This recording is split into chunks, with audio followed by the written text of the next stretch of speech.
5:30, so I will call the March 21st regular meeting, actually the public meeting of council, to order at 5:30. Introduction of amendments to the agenda.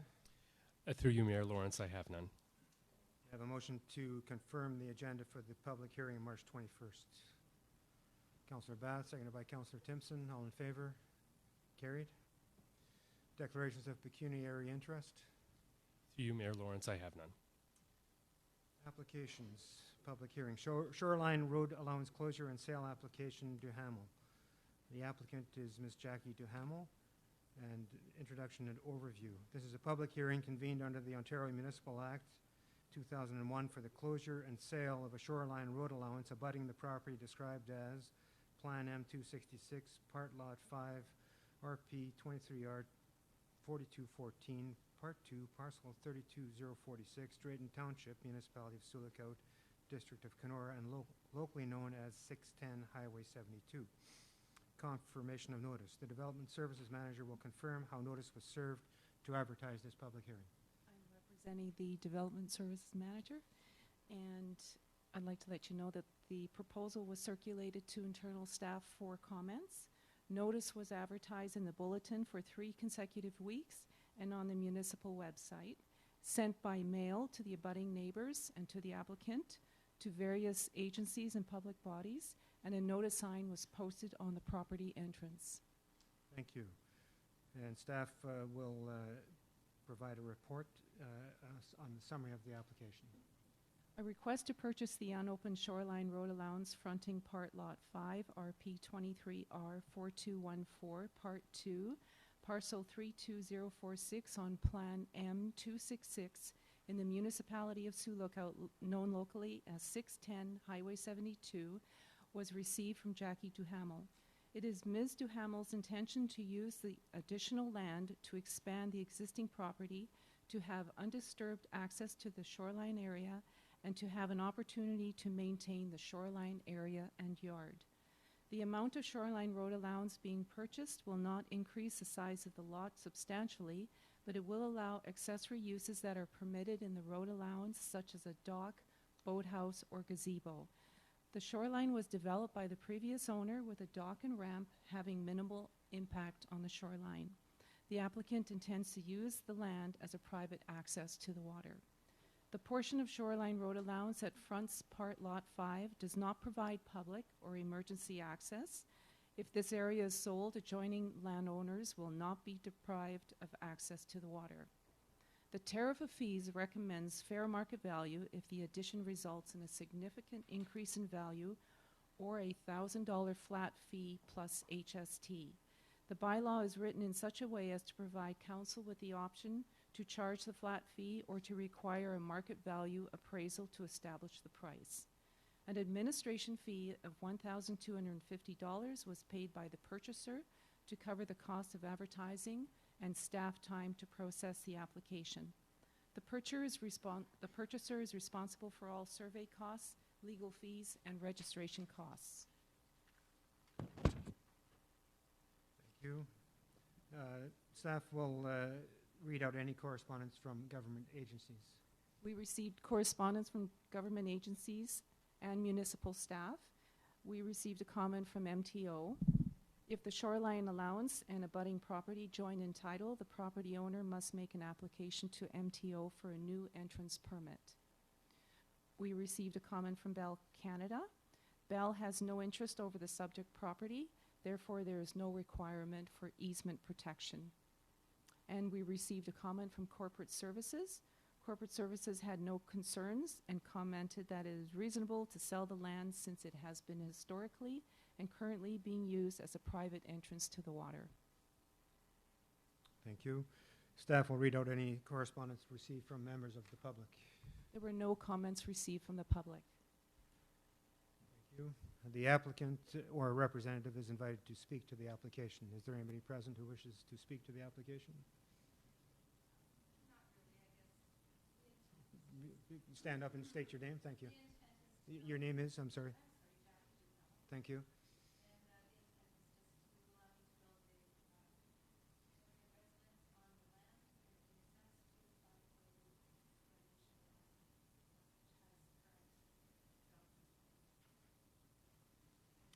Thank you. Questions from members of council? Questions from members of the public?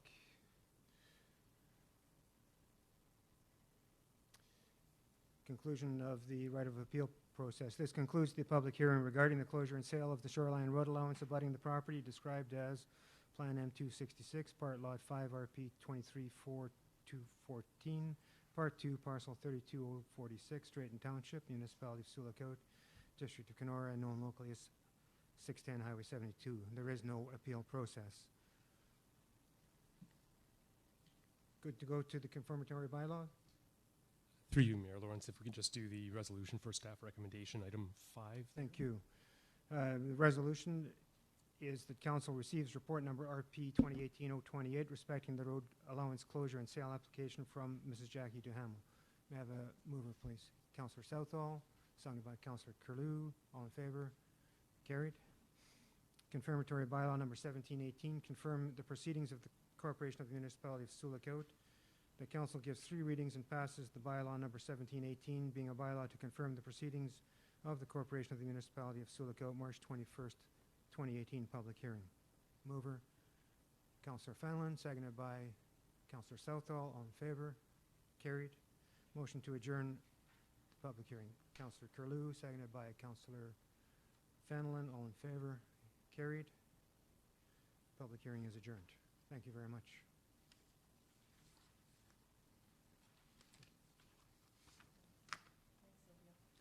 Thank you.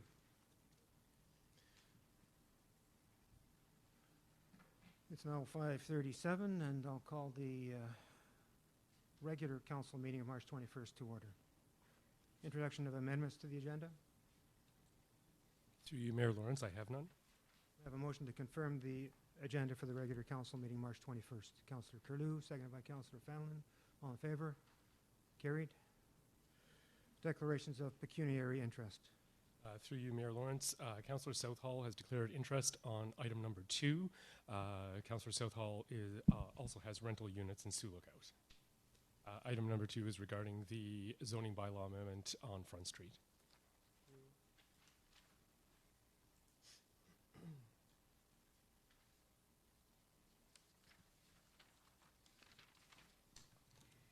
Motion to adopt the minutes of the following meetings. February 21st, 2018 statutory public meeting, February 21st, 2018 regular council meeting.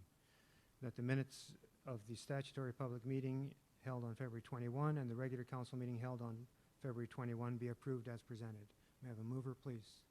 Councillor Fallon, seconded by Councillor Curlew. Any discussion? All in favor?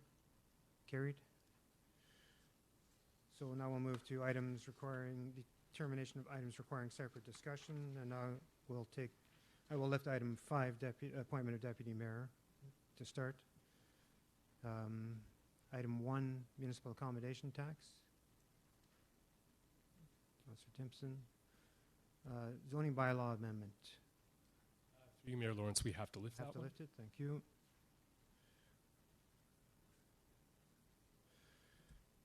Annual reports, and I'm going to lift that regardless. Town Beach waterfront. Councillor Timpson. All right, so we have lifted all 5 items on the agenda. So there is no adoption of items not requiring separate discussion.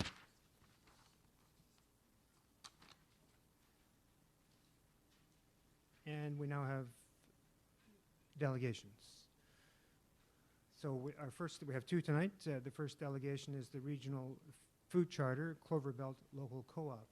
And present, please come up to the delegation table, and we'll turn the table over to you. And you could introduce yourself again. I know I think you've been here before, but please introduce yourself, and the floor will be yours.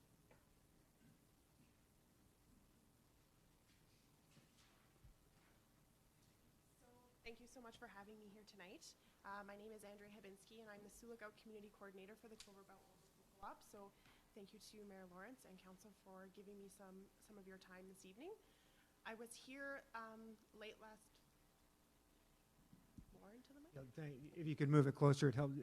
The meetings are recorded, so to be on the record. Is that Make better? sure people in the far back there hear you. Thanks. So I was here in the fall of last year to discuss the food charter project that we were undertaking at that time. I have a couple of updates for you, and our year-long project regarding the Clover Belt Local Food Co-op is wrapping up at the end of March. So I'd just like to give council some information on how that project went and how Clover Belt is doing in Sioux Lookout. So just to reiterate, Sioux Lookout is a nonprofit multi-stakeholder cooperative, and we're creating food accessibility through an online farmers market with regular scheduled order cycles.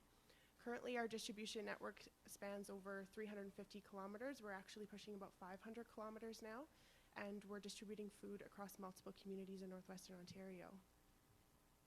Our objectives are to increase the visibility and accessibility of local foods, to educate our community and surrounding areas about the benefits of supporting local food, and to increase local food sales. So the Clover Belt Local Food Co-op then to now. So when we started in 2013, we launched with less than 100 members in the Dryden area. Today we have over 1,400 members across northwestern Ontario, with about 140 of them being specifically producer members. As I said, we're distributing to multiple communities, and we're collaborating with industries and communities to develop and deliver locally beneficial food projects and initiatives. Some of those projects included our Northwestern Ontario food map. We have a community greenhouse in Dryden, and we had an agricultural coordinator last year, which was my position when I helped to increase funding for local food producers to help to increase their capacity. So what has Clover Belt been up to in Sioux Lookout over the last year? So we've hosted a few local food events. We had a farm to fork event at Dick's Grill House. I'm stuck in the past. Dick's Grill House, where we had about 35 people out, and they enjoyed a meal that was sourced through pretty much 100% local ingredients and was prepared by the new chef that they had there. So that was a ticketed event. It was a lot of fun, and it was a chance to showcase the talent of food in northwestern Ontario and the talent of chefs that we have here in Sioux Lookout as well. We also hosted a black oven sourdough workshop. If you're familiar with the black oven, they're the traveling wood-fired pizza oven. So she came to Sioux Lookout, and we did 2 workshops where she taught people how to take care of their own sourdough, to create bread. And we actually partnered with the Friendship Center, and she was able to host a workshop with them as well to teach their clients how to help create homemade healthy meals. We've been delivering student nutrition programming products to our schools here in northwestern Ontario. Those consisted of pancake mix, apples, carrots, those kinds of things. And we've also been helping to push through a funding application for the abattoir in Dryden, which has a hugely regional impact for anyone who is producing, anyone involved in animal agriculture in our area. Our hub has expanded greatly over the last year. Our orders have at least doubled since we began distribution here in Sioux Lookout. Because of the interest that we had, we were able to reduce our delivery fee from $10 to $5 an order, which helped to also increase the amount of orders we were receiving here in the community. We've had a continued partnership with the Chamber of Commerce over the last few years, and I have to say that the Chamber has been very good to us in that time, so we've really benefited from that partnership with the Chamber, and it's really helped to keep us involved with community events and that sort of thing as well. And we're currently averaging about 40 orders a month, and that's between 2 delivery times. So the frequency has doubled, which has helped our order frequency for sure, but we're bringing a pretty large volume of food through town. You can see that's my truck this summer, packed full of apples for the school program and consumer orders as well. So this year-long project was leveraging local food purchases in northwestern Ontario and involved the hire of 4 community coordinators across the region. And overall goal was to support the development of new hubs and support hubs that are in existence already. Sorry that the text is a little small. There were some changeovers from my version to yours, but basically we were hoping to increase our transportation network, help start new hubs, and help grow existing hubs. A huge part of this project was also the development of the regional food charter. So the food charter is a value, vision, or principle statement and a series of goals that's written by a city, town, or region that has a broad base of support and describes what a community wants their food system to look like. So we set out to find out what it is that our communities would like to see their food system look like. We did that in partnership with a few community partners, including Lakehead University, the Northwestern Health Unit, and other organizations locally, depending on community.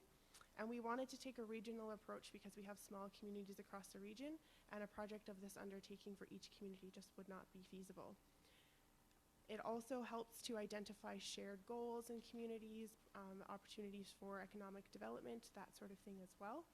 And we're hoping that this document will help to shape the vision of the future of local food use in the region. So our timeline, when I first spoke with you back in the fall, we were in the midst of developing a survey. So to develop that survey, we held community input sessions all across Northwestern Ontario. So we were in Sioux Lookout, Kenora, Ear Falls, Atikokan, Emo, Stratton, Dryden, pretty much everywhere we could get someone to talk to us, we would go. And we spoke with hundreds of community members across the region, and we took all of that information, we gathered it into a survey, and we circulated that to try to narrow that vision and see what the real priorities were for food in our region. Our partners at Lakehead developed a draft charter over December, and they released this draft to us early March of this year. So you do have a copy in front of you. And at this moment, we're at the final opportunity for feedback on that draft before we turn those comments into the final charter for our region. So there's the document there. So some of the main points are we were able to identify a vision for food in Northwestern Ontario. So we will engage with all residents of our region to respect a diversity of approaches to sustain a thriving local food system that supports our health and well-being in our communities, our environment, and our regional economy.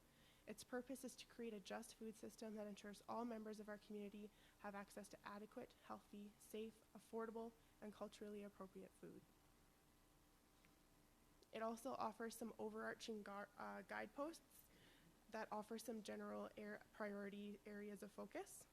And we have 4 action points that revolve around education, local farming and food production, health of the ecosystem, and social justice. So the next steps, we are hoping to collect as much input as we can on this draft before the end of the month so that our partners at Lakehead can work again to ensure that we've really captured an inclusive vision for this document.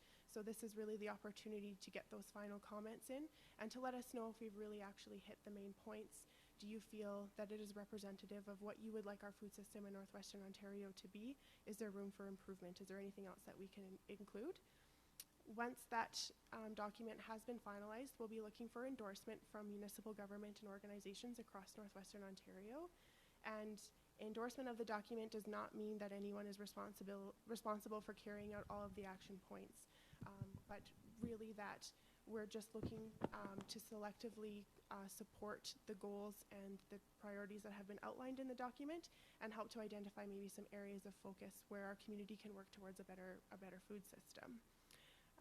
Hopefully, once this document is finalized, it will allow for regional collaboration so we can participate in regional initiatives, funding opportunities, educational opportunities, help to address some issues that affect all of us, like transportation, adequate access to traditional foods, and that sort of thing.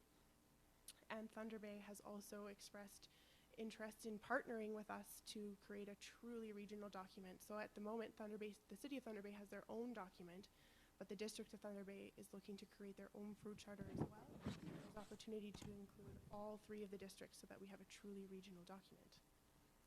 So that's all that I had prepared for you today. Thanks for your time. We are circulating a draft charter with a link to a survey where you're able to provide point form or paragraph feedback on the document. So I could make that available to you electronically for your convenience for sure. And I'd be happy to take any questions that you might have. All right, thank you.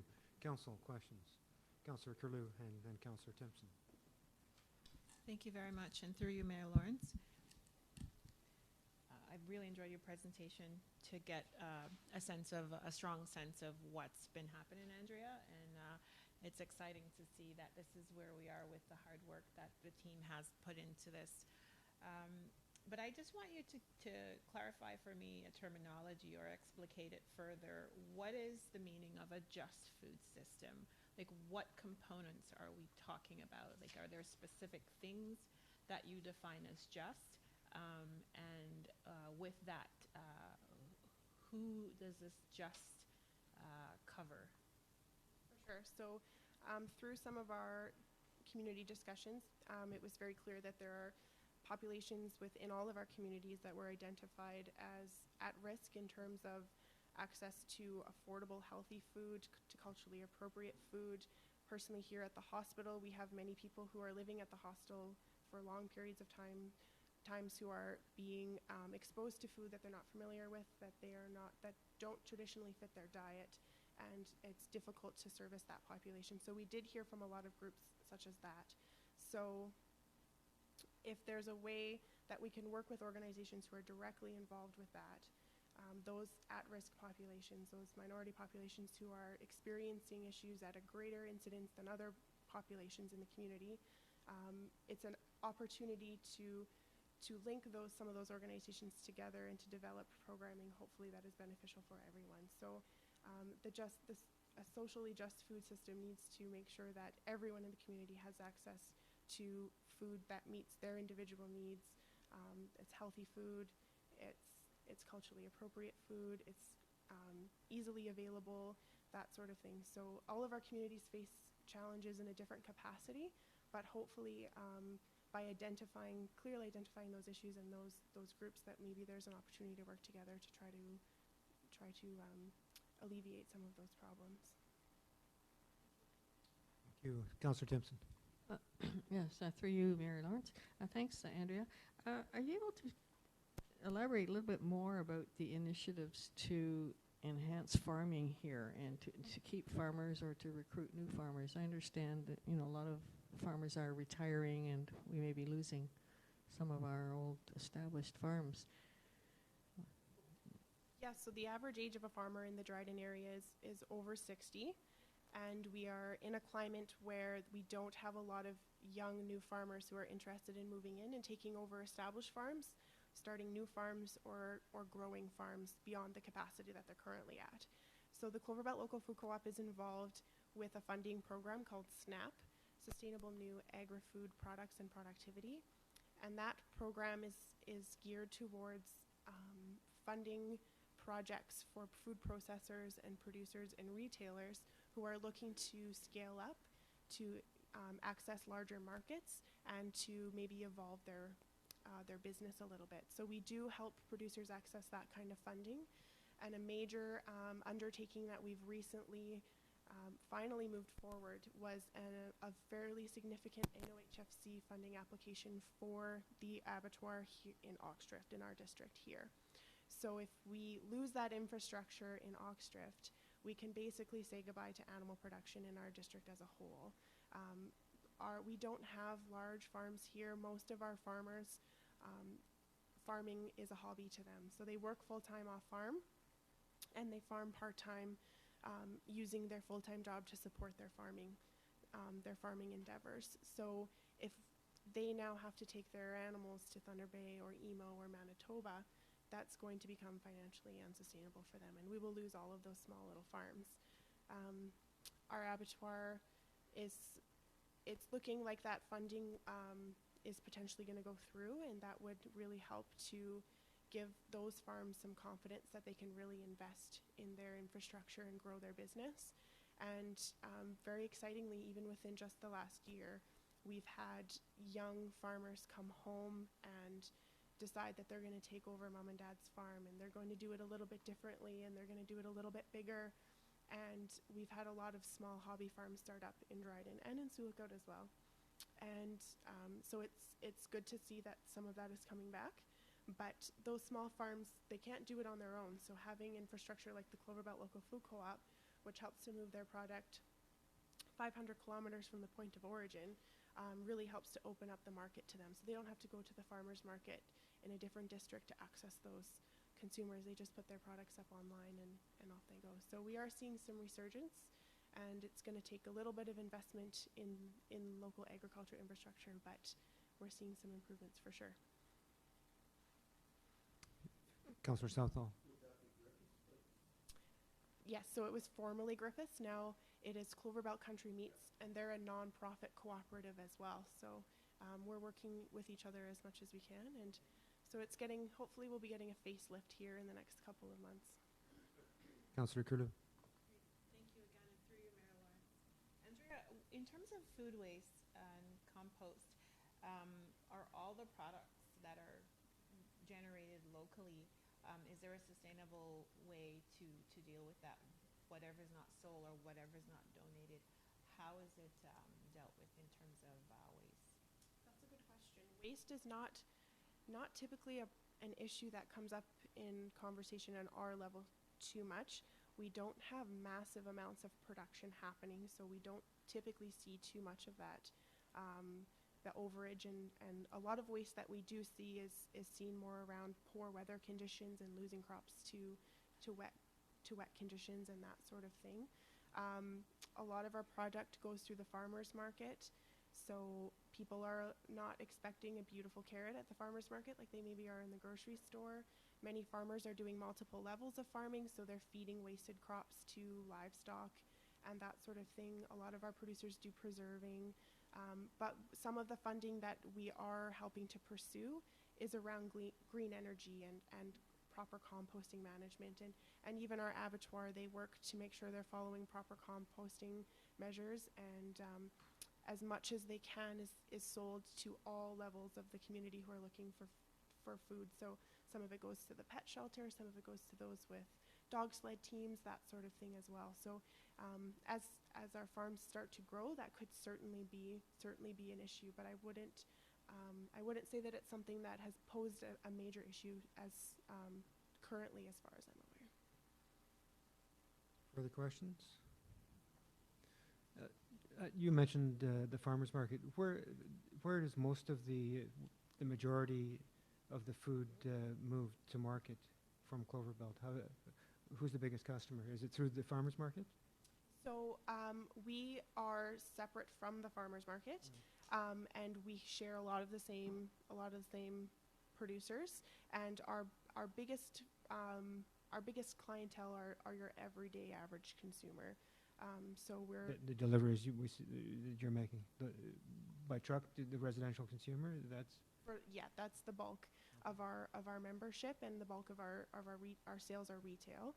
And we're starting to make some progress with some institutional markets as well. So Safeway in Dryden has shown some interest in stocking local food.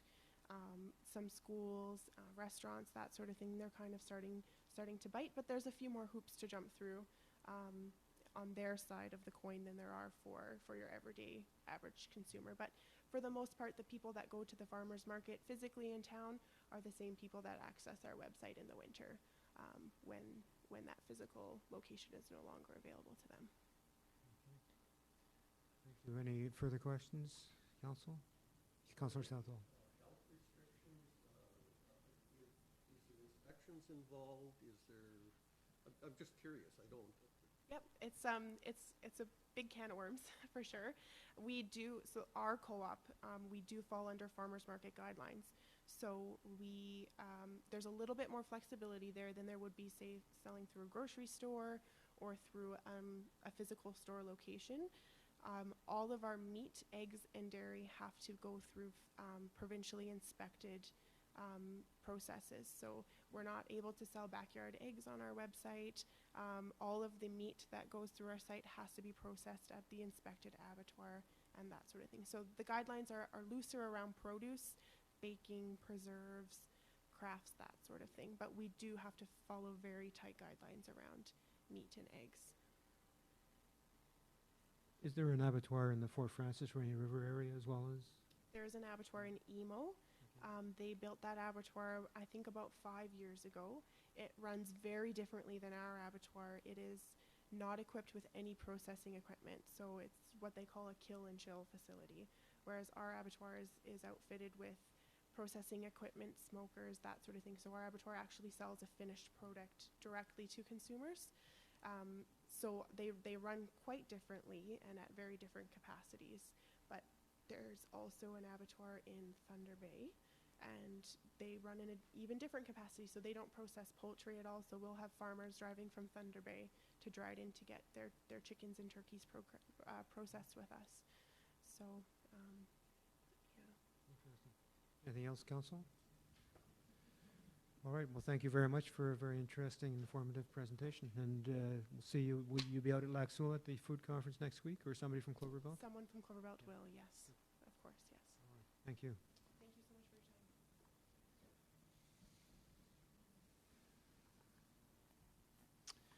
Second delegation is the municipal accommodation tax. Christy, treasurer, will be presenting. Is anybody else presenting with you? Just yeah, thank you. We'll take a minute, Andrea. Take your time. Yeah.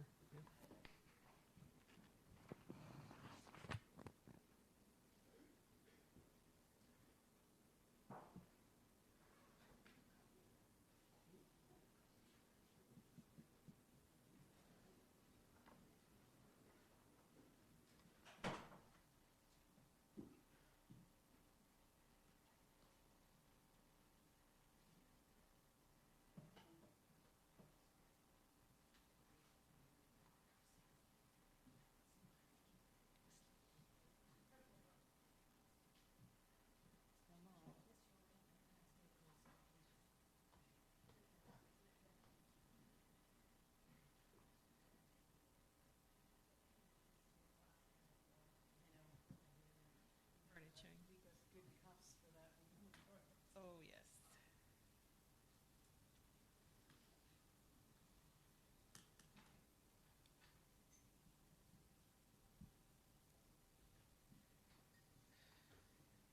So when you're ready, you can begin. Thank you. Through you, Mayor Lawrence, I'd like to give a presentation on the municipal accommodation tax.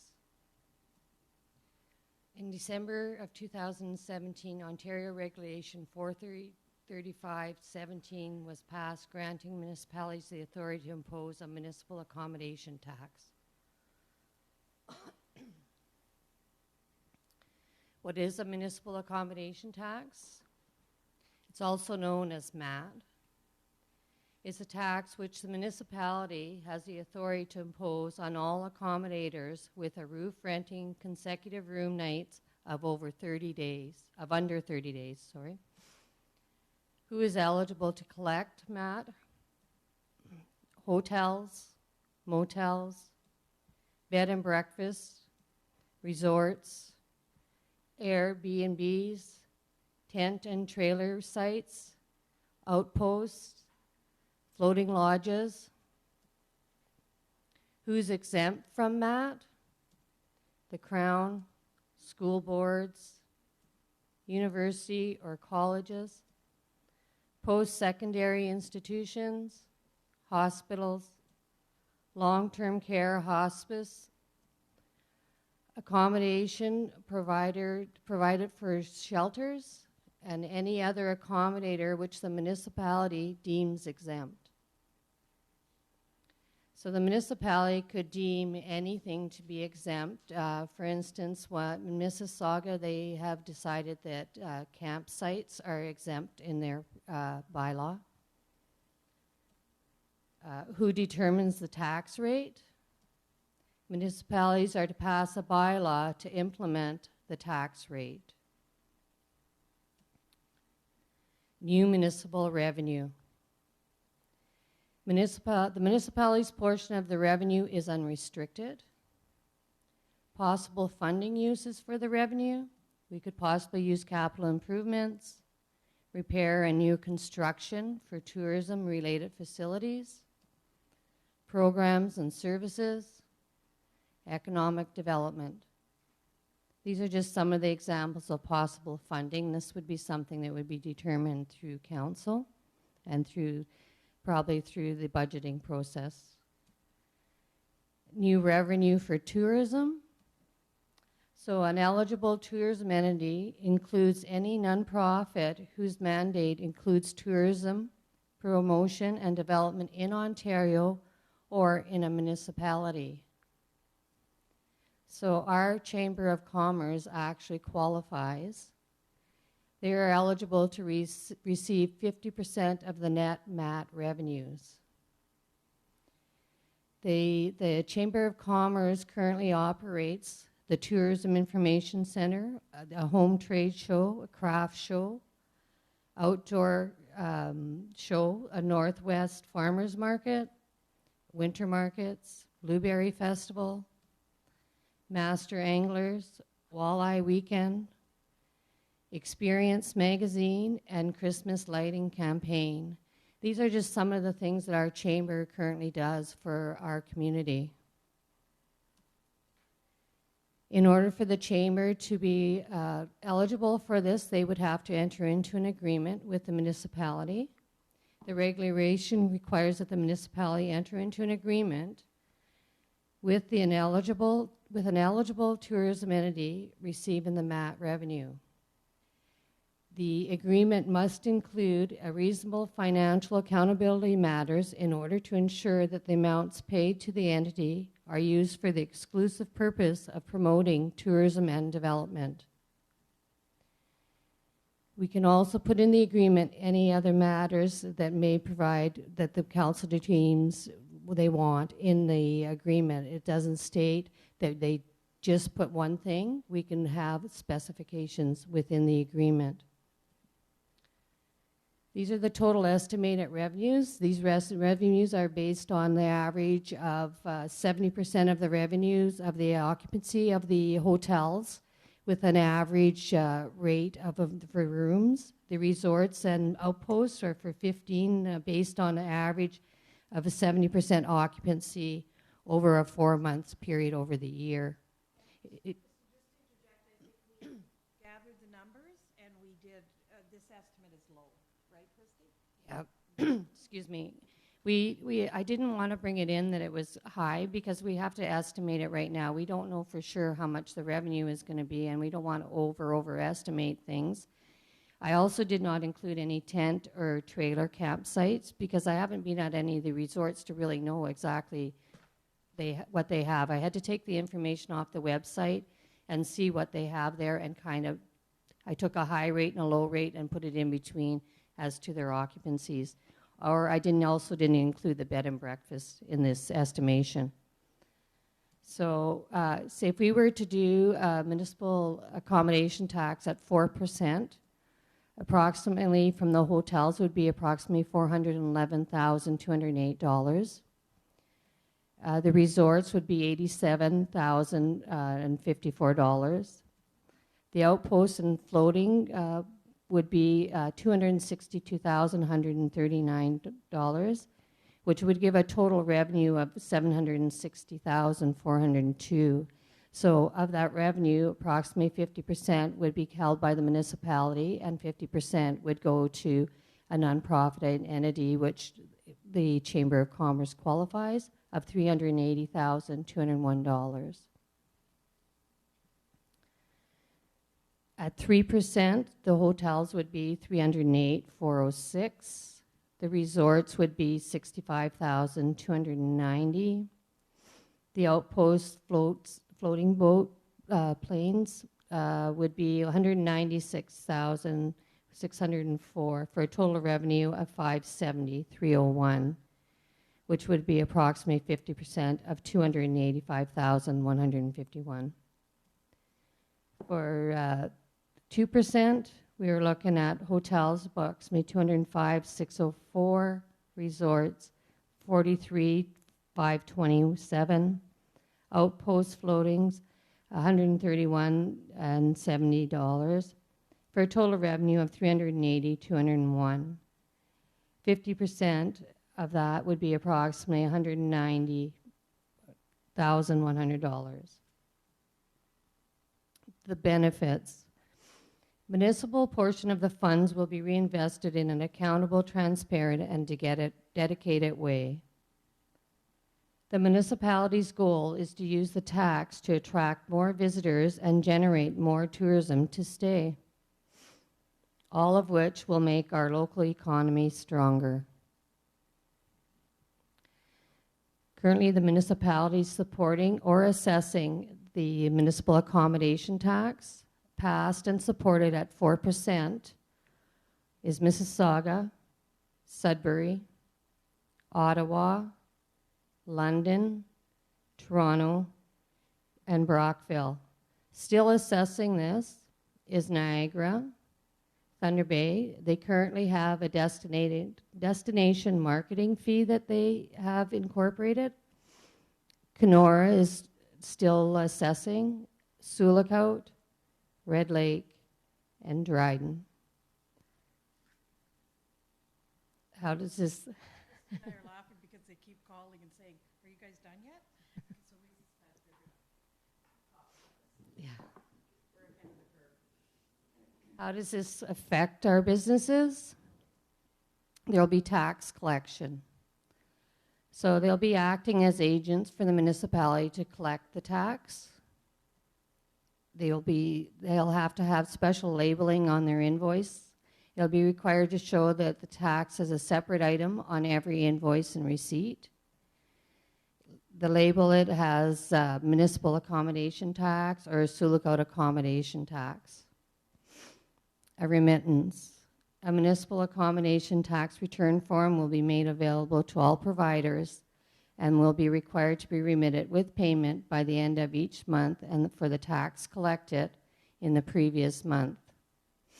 This will align with the time into the CRA and the monthly HST remittance.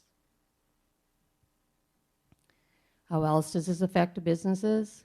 Municipalities may charge for late payments, set fines and other enforcements, and request an audit. The next steps. We were recommending that a stakeholder engagement meeting be held to educate the stakeholders of the municipal accommodation tax, possibly in April of 2018. And then we're also recommending that the implementation of the municipal accommodation tax come into effect July 1st, 2018.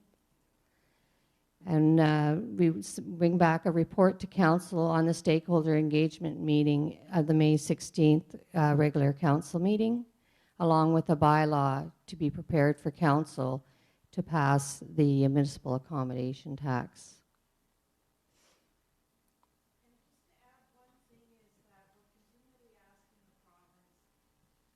Revenue tools, and how can we get more revenue besides property taxes? So this is one of the revenue tools that they've offered municipalities. Christy and I also met with the chamber executive, and they're here tonight, and kind of went over everything with them beforehand. So they're here as well. You ready for questions? Sure. Okay. And are we asking through you, and then you will direct us to the chamber if they're best to answer? If that's how's that? Okay. That's fine. So questions, Councillor Southall. Is there any remuneration for the hotels or whoever is collecting this, or is this just one more expense for them to have to absorb? It's just one more expense that they would have to absorb. Councillor Timpson, then Councillor Bath, then Councillor Curlew. Yeah, I wasn't clear about the, it says you're allowed to give 50% to the Chamber of Commerce. Is there any requirement that we must give it to the Chamber No, of we Commerce? must give 50% to a nonprofit organization, and the Chambers meets the requirement for a nonprofit organization. A nonprofit organization that's involved in the tourism. In tourism, correct. Yeah, there's a criteria that has to be met, and the Chamber of Commerce meets the criteria. Councillor Bath. Yeah, sort of following up on Councillor Southall's comment is the cost of accounting. It's fine to say they'll just absorb it. I'm sure they won't like that. When we sell licenses and things, when the province sells licenses, there's a fee that they're allowed to take, I believe, from the camps when they sell hunting licenses and whatnot. So I would suspect that something like that would be. Are we allowed to do that after the fact, or when we do come up with the agreement with each individual? Not to my knowledge. I would have to look further into that to see if there was some type of maybe. I don't really think so, though. The way it's set up that they pay, but it's supposed to work towards promoting the community and bringing tourism in, and with bringing tourism, you're helping their businesses. Yeah, I understand that. I guess one of the other question I had, well, two other ones actually, order around everybody else. We'll give you one more, and then we'll go to Councillor Curlew. Was the outposts, you mentioned outposts are also, so these outposts are of resorts that are within the municipality? Because the outposts are obviously out of the municipality. Yeah, correct. I got clarification of that through the ministry, and they advise as long as their base is within the municipality and they're paying tax within the municipality, they're flying their clientele out to their resorts, their outpost camps. They're being taxed at the business within the municipality.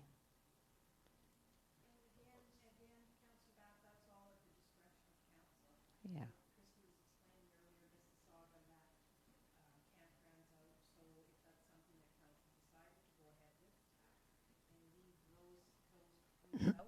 That could be done as well. Okay, I have Councillor Curlew, then Councillor Southall, and then Councillor Timpson. Thank you. Through you, Mayor Lawrence, and to our treasurer. The other communities in Northwestern Ontario that are looking at this, are they looking at it from the 4% perspective or the 3% or the 2%? And what have they included in their assessment if you have that information? Are they looking to take out certain things and leave certain things? Through you, Mayor Lawrence, right now, Kenora is looking into it, and they're looking at a possible 4%.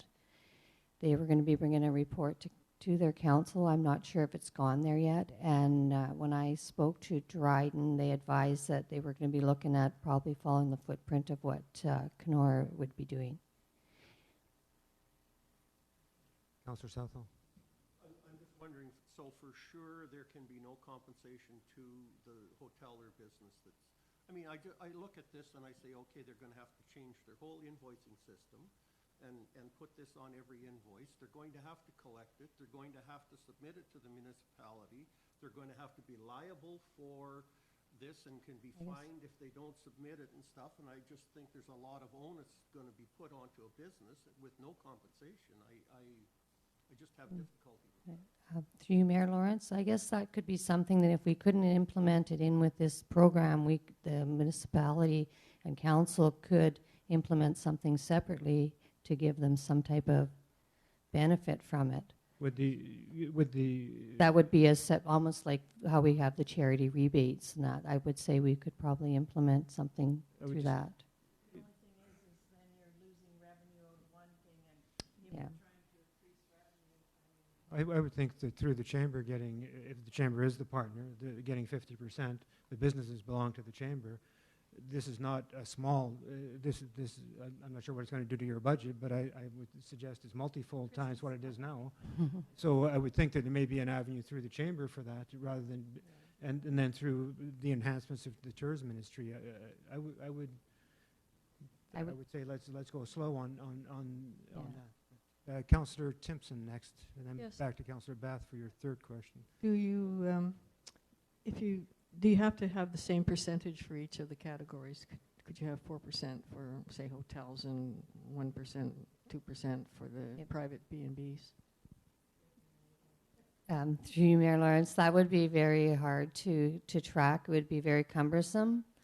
And you have to realize that when this is all coming flowing, it'll be thrown through the municipality, which is another revenue stream which we will have to be keeping track of and auditing. It would be, I don't think if you have somebody coming into the community and they stay at a motel, or if they stay at a bed and breakfast and they get a different rate because of where they're staying is really equal to I think it would be hard. I don't think businesses would kind of be fighting and saying, well, I got 2% and you get 3% and you got 4%. How did you determine that? I think you would have more of a war. But you could do it, basically. You could if you... I guess if council directed me to do so, yes, we could do that. Councillor Bath and then Councillor Fallon. The final one is the July 1st start time. It seems when it's July 1st, 2018, we're already there. Like the camps have already rented their spaces. The hotels and motels have booked ahead and some cases. I think that's way, way too quick. I think if we're going to start it, it should be in 2019, so it gives a chance to build up to it. I can understand we'd like to get the money right away, get it flowing if we do it, but I think that's too fast. Through you, Mayor Lawrence, a lot of the municipalities that we've been speaking to they're all setting around July so we kind of determined it'd be the start of the season would be a good time, halfway through the year. We don't know they're doing it yet. Some are waiting for my report. Councillor Fenlon. This will be for all people? If somebody's a businessman, comes and stays in a hotel, does he have to pay that tax too? Correct. Anybody that's staying in a hotel or a resort would have to pay that tax. It's the same as when you go to, like I go to Winnipeg quite a bit for medical reasons anyway. Every time I go there, I pay 5% accommodation tax there, and that's been going on forever there. People don't even notice when you go to Toronto, it's already on your on your bills if you look at them. We pay as a municipality. As I went to a conference 2 months ago, and it's actually called DMF, Destination Management Fee. We pay to the City of Toronto.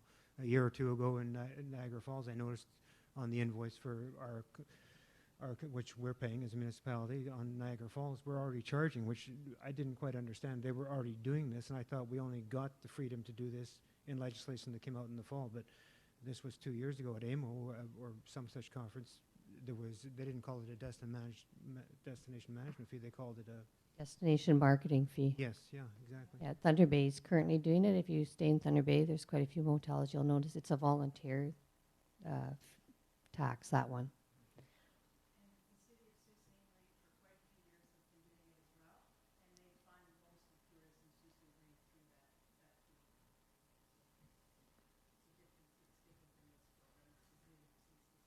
Councillor Curlew.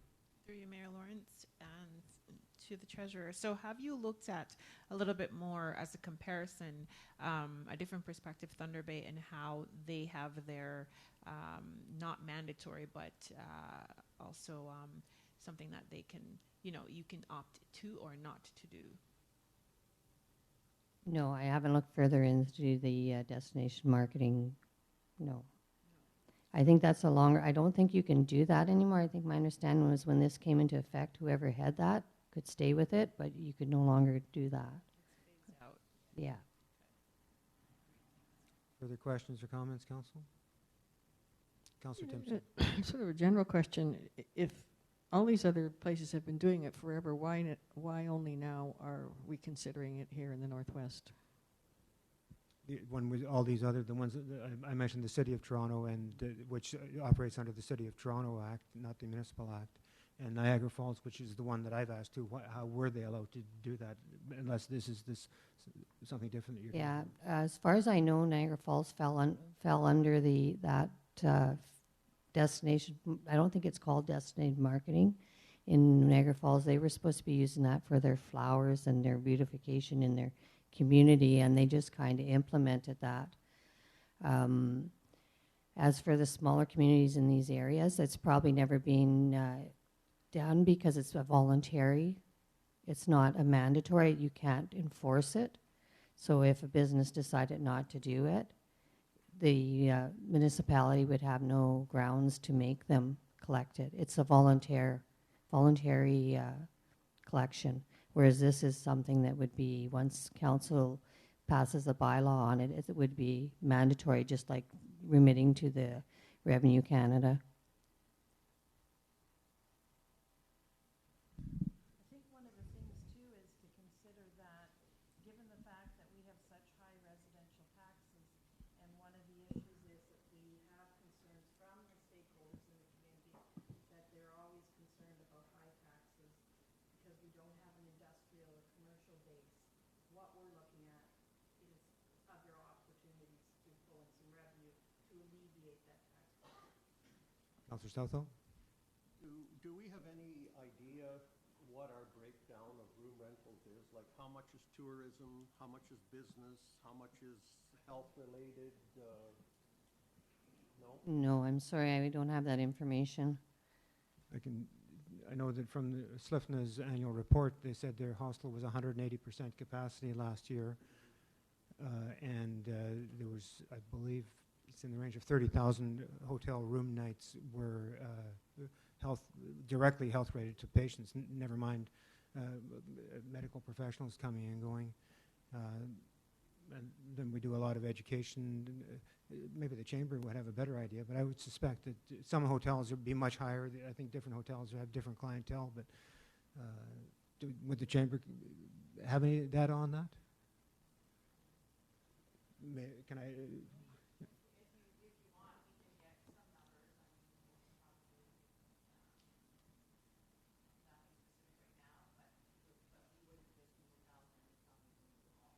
Mm-hmm. Yeah.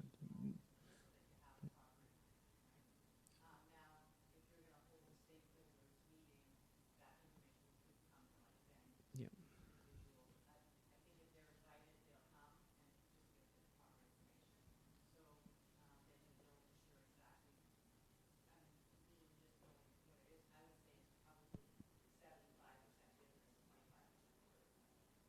When you say business, you mean, what do you mean?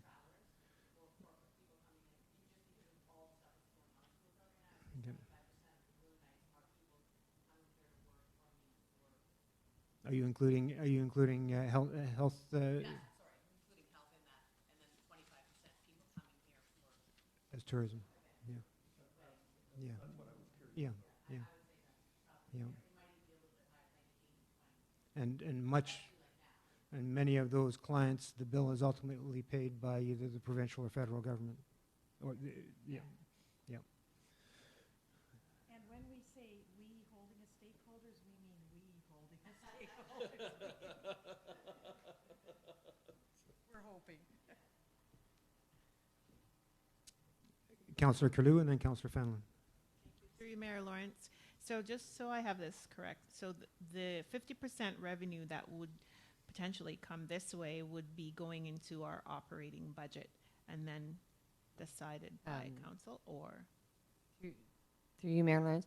No, that 50% of revenue will not have anything to do with the operations of the municipality. That would be a separate budget. This would be something that would be into the capital, which council would determine where it was going. It would not be for the day-to-day operations of the municipality whatsoever. It would be something if you wanted to do projects, anything to enhance the community, say downtown revitalization. I'm just throwing something out there. And just to follow up to that, I mean, our community members have already stated their dislike for taxes increase, and so, and that was 1% or 1.5. So I can just imagine how much of a wham 4% is. It's not going to be a positive experience for many. So I mean, there's a lot to weigh here. Yeah, the 4% is for the on the hotel bills being paid. 80% of being paid by another level of government, though. So it, yeah. Cause ripples. Councillor Timpson. Yes. Does the 50% to the nonprofit organization, does it have to be just to one organization, or could it be divided among? It has to be a nonprofit organization that does the tourism. There's certain criteria that has to be met. Yeah, well, supposing you had two, I don't know who else there might yeah, be, if there was two, you could probably split it. Yeah. Okay, that's all. So let's assume it was the Chamber of Commerce. This is a huge increase in the budget of the chamber. Would there be parameters set on that? How does the municipality have some control on that? Yeah. Or how Council could determine that in the agreement, what the parameters would be for the funding that they would be receiving. I say that only to help the chamber, not to. They have to be accountable for it. So the municipality has to be accountable. So in turn, the chamber has to be accountable to the municipality for the funds. Certainly. That I'll make comment on because I'm in a twofold kind of thing.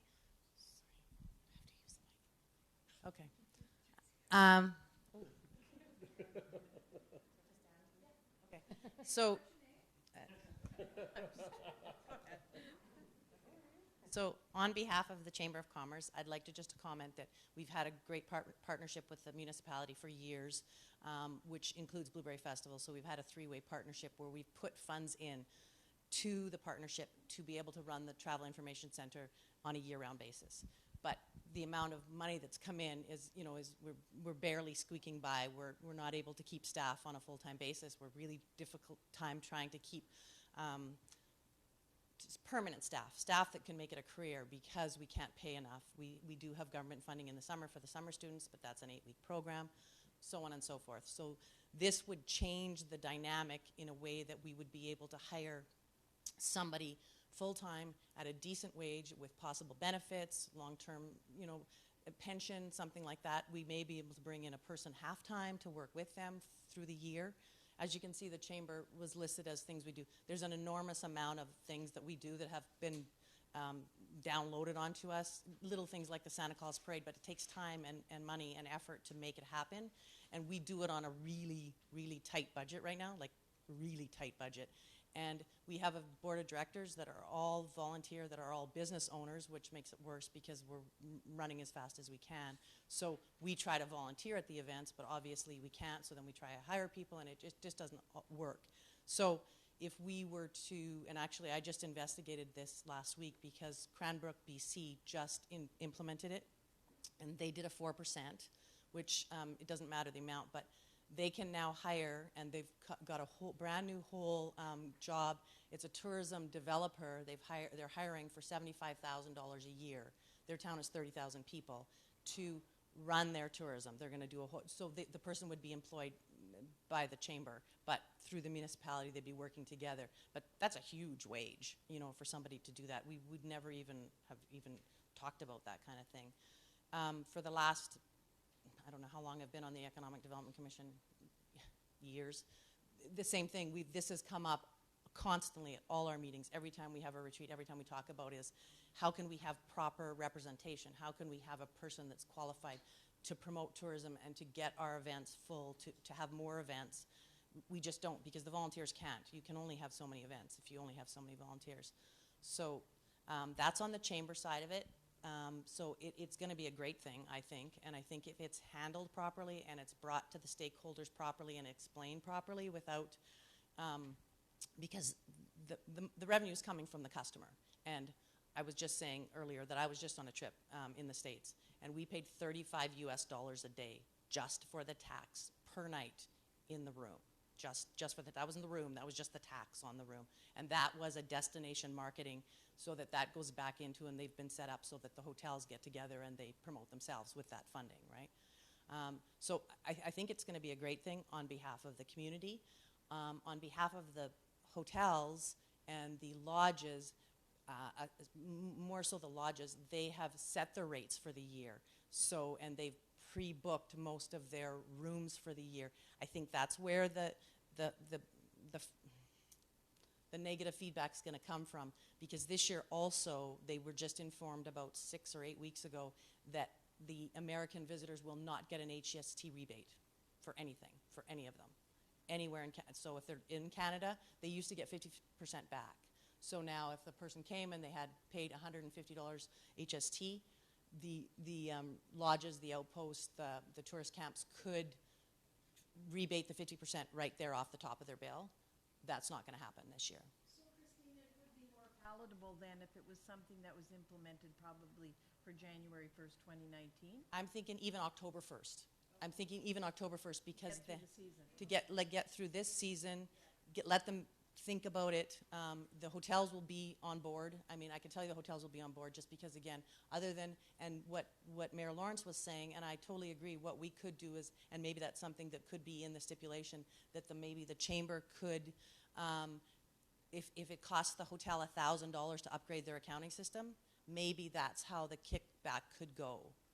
Because we're talking about maybe, you know, a payout of $20,000 at the upfront, but then we're saying to our members, you're a member, we're allowed to give you $1,000 back to upgrade your accounting system for this process. And that would be a key bargaining factor, right? And then, so for the first year, if we got, let's just say the 2%, you know, when we had to give back $30,000 of 190, it's still a pretty nice thing to keep the building open, have a proper staff, be able to run events and paid for. You know, there's so many benefits. Businesses all on board. And have the businesses on board because we've already said up front we can do this. Okay?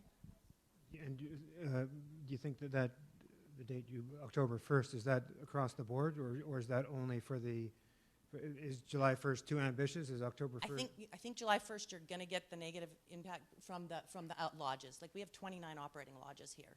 So that's where it's going to be because, again, they've already set their price. I know it's coming from the customer, but because of this HST thing that's come into effect now, that's going to hurt because some of the, you know, to go on a...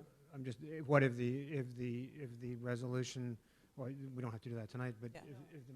if we went ahead with the July 1st deadline for the hotels, but the outposts were October the 1st.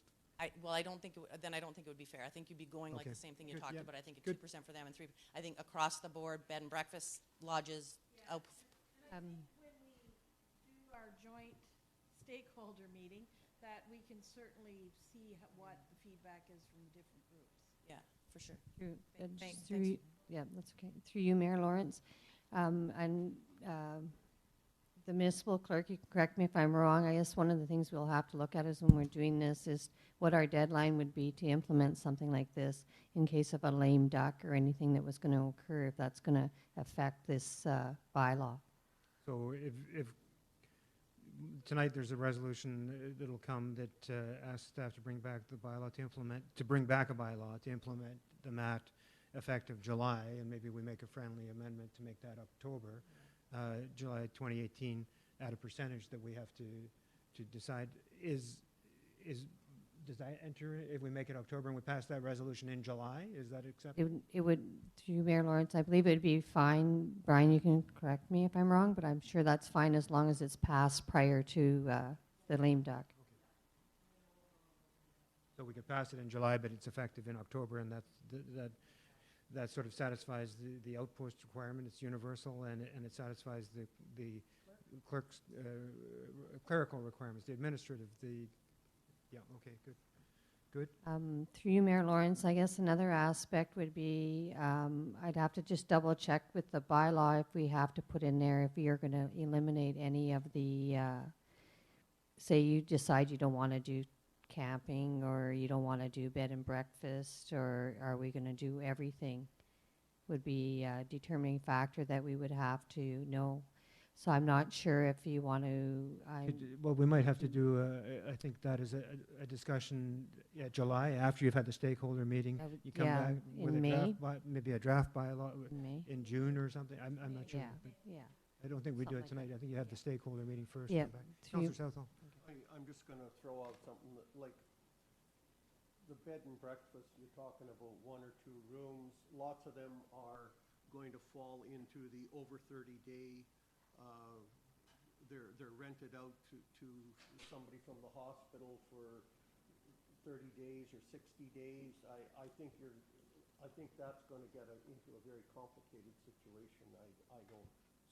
So that's good information, but that's what we, in June, when you come back, make recommendations, come back with a draft and say why you're excluding some and why not, and taking that kind of comment into account. Through you, Mayor Lawrence, I would prefer not to be the one that would determine which places I would be excluding, because I think that would have to come from direction come from back council. with a checklist for us then. Yeah. Make sure that you have a comprehensive checklist and we say yay or nay to the various ones. And we'll come back with all the feedback from the stakeholders, obviously, so.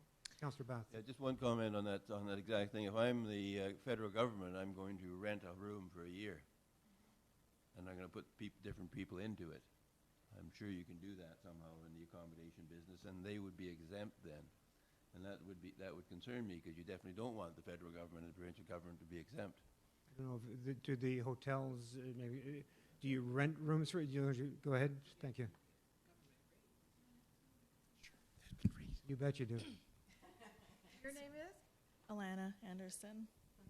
Okay, so when you're talking about the like over 30 room nights, so when it comes to the federal government, if a new guy comes into the room, we have to change the name, do a new reservation, because they're counting on their end, they won't accept it anyways.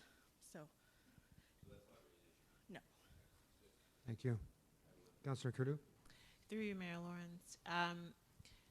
I know the trend has been 4, but do we want to consider another number other than 4?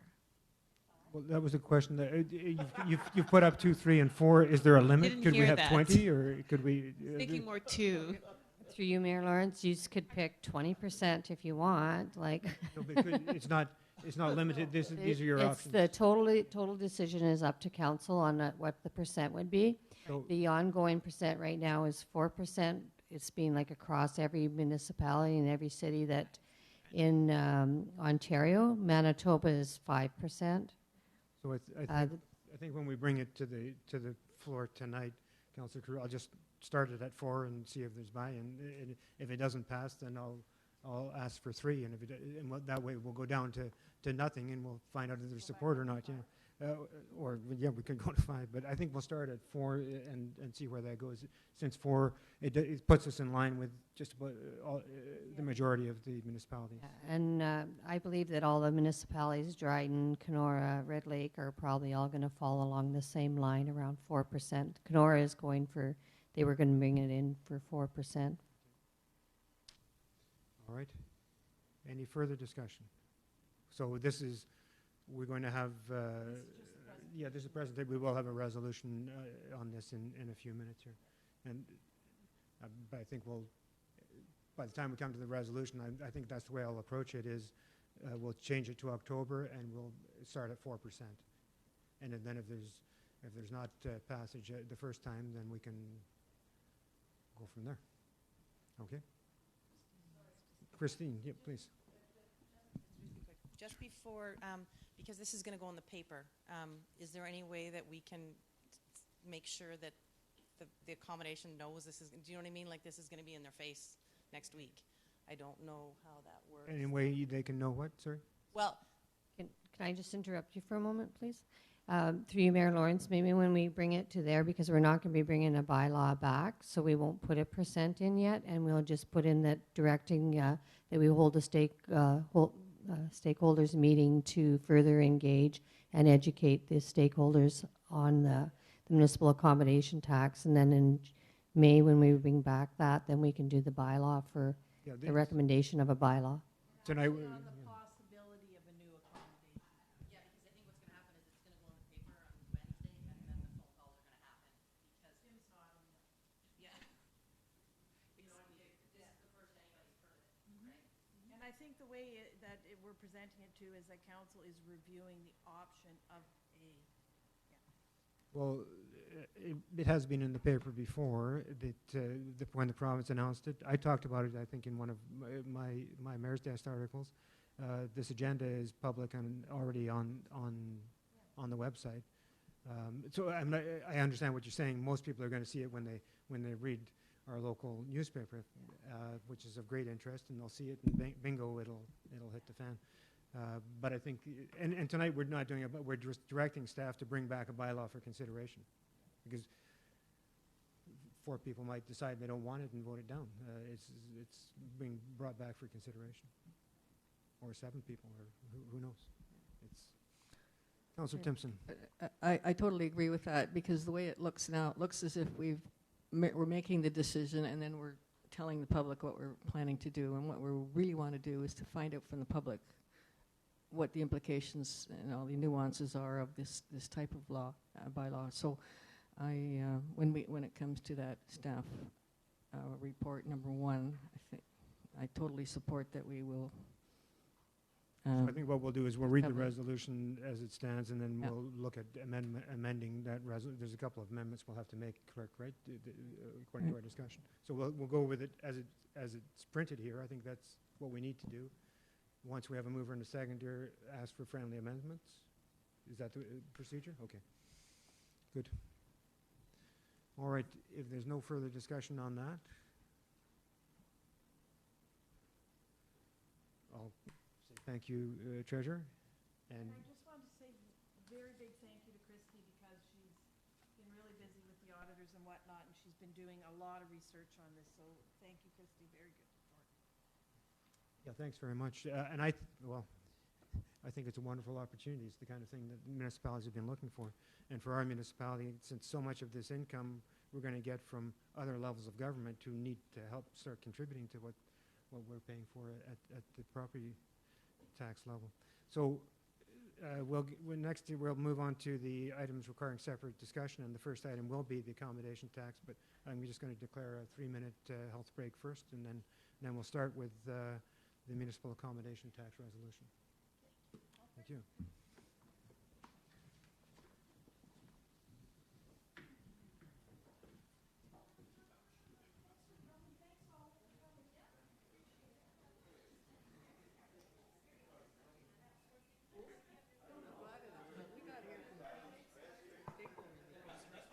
I think they're all, I mean, that's what I was trying to get at. 80%.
7 staff reports, 2018 municipal accommodation tax.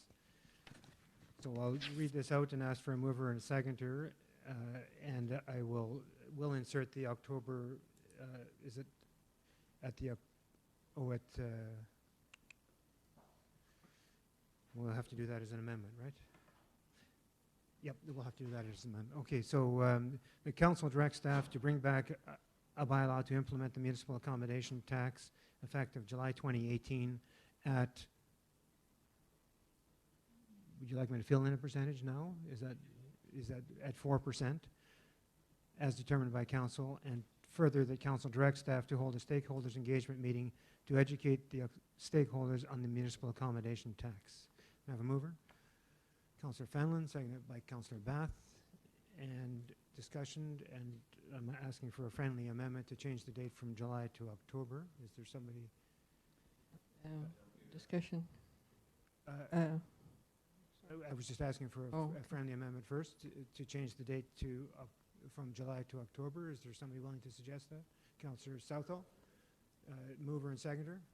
You're okay with that? All right. So we'll change July to October at 4%. Now I'll open it for discussion. Yes? Long ago. Yep. Councillor Timpson. Yeah, I'd like to see us reword that first clause so that it doesn't look like we have made the decision and then the stakeholders' engagement is to tell the stakeholders what we've decided. I think we need to be clear that we're asking the stakeholders for their input, and then we will make a decision. And I think there needs to be some rewording there, or simply that we just take out the first clause and direct staff to hold a stakeholders meeting and something with the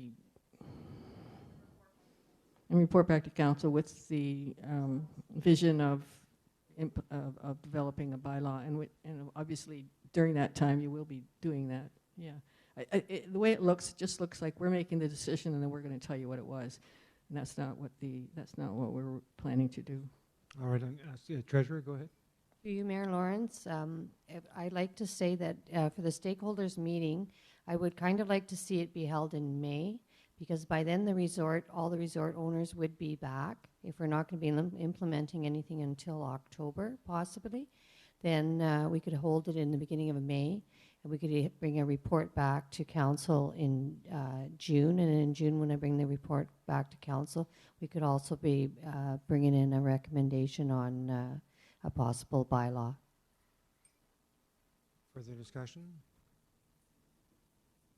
So Councillor Timpson has, I'm not sure if that was a request, that would have to be an amendment, so.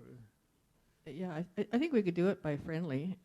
I think I'd put first that I'd make the first sentence be that we direct staff to hold a stakeholders engagement meeting. That's the thing we're really talking about, with the end goal or whatever. Brian, we'd be relying on you, I think, for the implementation of a Municipal Accommodations Act. That's how I would say it. We just shift the wording around, shift the clauses around, and a few words here and there. Just one thing I would say that staff have engaged with stakeholders, representatives through the chamber as they did this report. We have been already doing that through the Chamber of Commerce, who represents many of the stakeholders. I just wanted to make that clear. Councillor Bath. Yeah, that's kind of where I was going. We're back to the cart before the horse. Who's making the decision, the stakeholders or council? Council's making the decision. We're asking the stakeholders for input, so we make a decision that they like, maybe, but they're not making the decision. So it's important that we tell that council is making the decision. The council, I'm just looking at the council directs staff to bring back a report on the implementation, or a more detailed report, instead of, Correct. We could bring back a more detailed report, and the stakeholders engagement meeting will be to educate them. That's what we're asking, to educate them. We're not asking for them to give us really Well, We want to educate them on what it is, what it's all about, and we'll get their input. We're not going to get, it's not going to be their direction, I guess, would be but we, correct. right, through you, Mayor Lawrence, we need to know what they will see as being some potential difficulties with it. We don't know. I don't see any point in having an engagement meeting just to tell people what we have decided. You know, I don't know what I mean, people have brought up good points here, which I never would think of, and they're going to have some very good points that I would never have thought of either. So let's really ask them for their input and consider it, not just tell them what we've decided. I don't see this as an education meeting, partly education, but tell us what you think so we can make sure it's a good bylaw. Further discussion?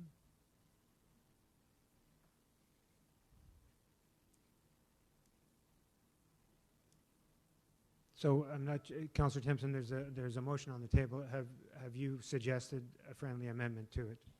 Yes, as I've suggested. I'm asking you, not if you have. Yes. Make it clear what your friendly amendment is, so we can. Okay, well, I'll give it a try, but I'll need somebody's help in rewording. Okay, that council directs staff to hold a stakeholders engagement meeting to receive input on the municipal accommodations tax, and that would be the first one, and that council directs staff to prepare a detailed report on the implementation of the municipal accommodations tax based on stakeholders' input and further research, something to that effect. Mr. Clerk, do you have something that you could provide to the mover and seconder as a summation of that? Or?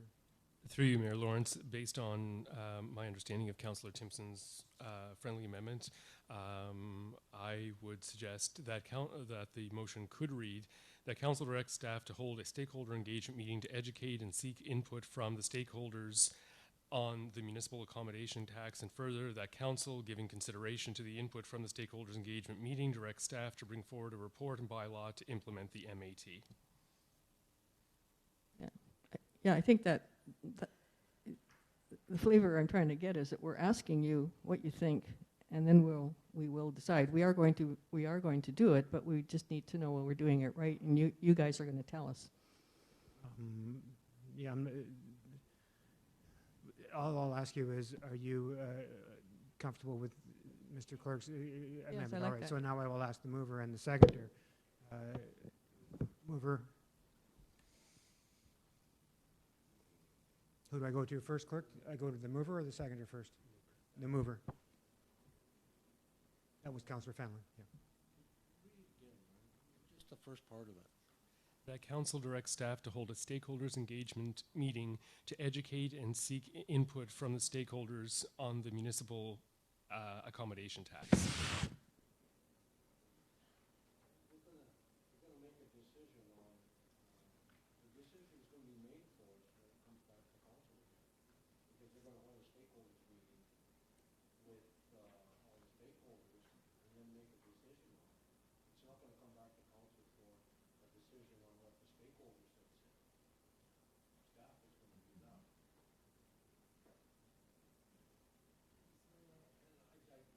To me, I would like to just leave it as, You don't accept the amendment? And Mr. Clerk, do I go to the seconder on the amendment? Through you, Mayor Lawrence, consensus is required by both the mover and seconder to be able to entertain the friendly amendment. So right now, the mover has said he's not entertaining the friendly amendment. Seconder, Councillor Bath. Council needs to make the decision, and if there's some implementation of some parts of the bylaw that we want input from, then we can get that at a stakeholders meeting, because I'm sure there will be. But council needs to make, the decision we make today is that we're going to do it. Is that right? You want it to keep the way it is, but do you want to change July to October? We did that in the reading, yes. Yep. I missed a whole section of this. And I did read out 4%. Yep. And when I read the motion, right now the motion that's on the floor is the council, actually, why don't I ask the clerk to tell me what the motion is on the floor? Through you, Mayor Lawrence, the motion on the floor reads that council directs staff to bring back a bylaw to implement the municipal accommodation tax, MAT, effective October 2018 at 4% as determined by council, and further, that council directs staff to hold a stakeholders engagement meeting to educate the stakeholders on the municipal accommodation tax. That's on the floor. Councillor Timpson? Okay, since the since my friendly amendment wasn't accepted, I would then suggest clause number 2, we change to educate the stakeholders to educate and receive input from the stakeholders on the Municipal Accommodation Act as applied to Sulakaut. Mr. Clerk, Basically, we want input from them as to how we do it right. Got that. Mr. Clerk, can I ask for a re-amendment? Yep, okay. So would you please read out the current friendly amendment? Certainly. Through you, Mayor Lawrence, that council directs staff to bring back a bylaw to implement the municipal accommodation tax effective October 2018 at 4%. And further, that council directs staff to hold a stakeholders engagement meeting to educate on and seek input from the stakeholders on the municipal accommodation tax. Mover, you're fine with that? Seconder? Wait, You're fine with that? Very good. Sorry, not quite. Yeah, I wasn't asking you, I was asking the mover and the seconder. I know, but he didn't read it as I had suggested. So now we're going to go back No. to a third amendment. To Go ahead. educate the stakeholders and seek input from the stakeholders on the Municipal Accommodation Act as it would apply to Sulakaut. Well, we decide what happens in Sulakaut, and we can't decide on what happens anywhere else. I think that's redundant. There's nowhere. But we're not asking them input on the MAT tax. We're asking them input on how it where would the be municipality. implemented here. I think it's pretty evident. I think that's. But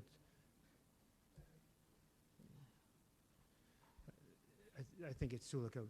We don't do other business here. So, further discussion. Okay. Does anybody need the resolution read again? One more time, the resolution as amended.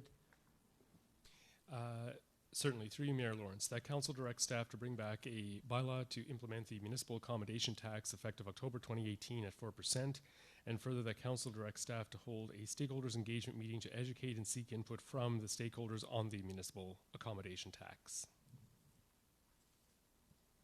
As moved by Councillor Fenlon and Councillor Bath. And I will call for the vote. All in favor? Carried. Thank you. Item 2, zoning by, Councillor Southall, this is the one.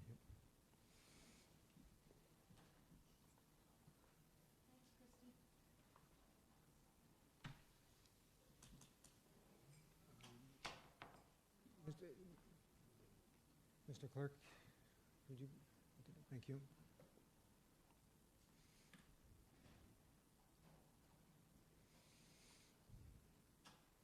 Item 2, zoning bylaw amendment file number A01-2018.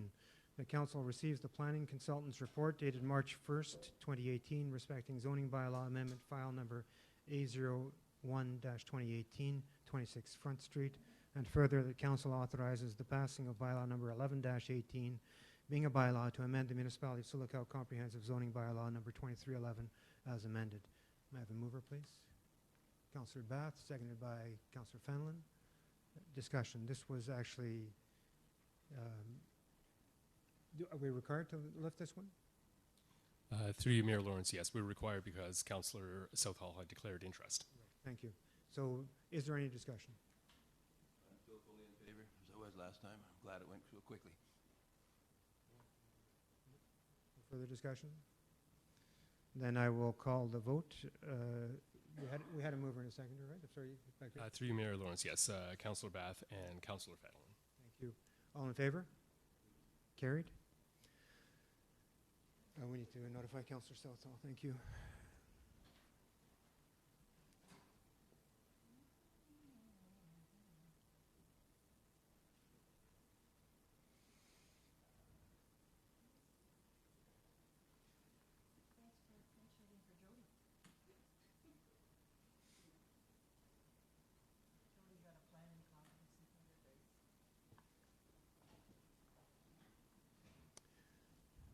right. Item 3, 2017 Annual Summary Report, Municipal Drinking Water Systems, Hudson and Sioux Lookout.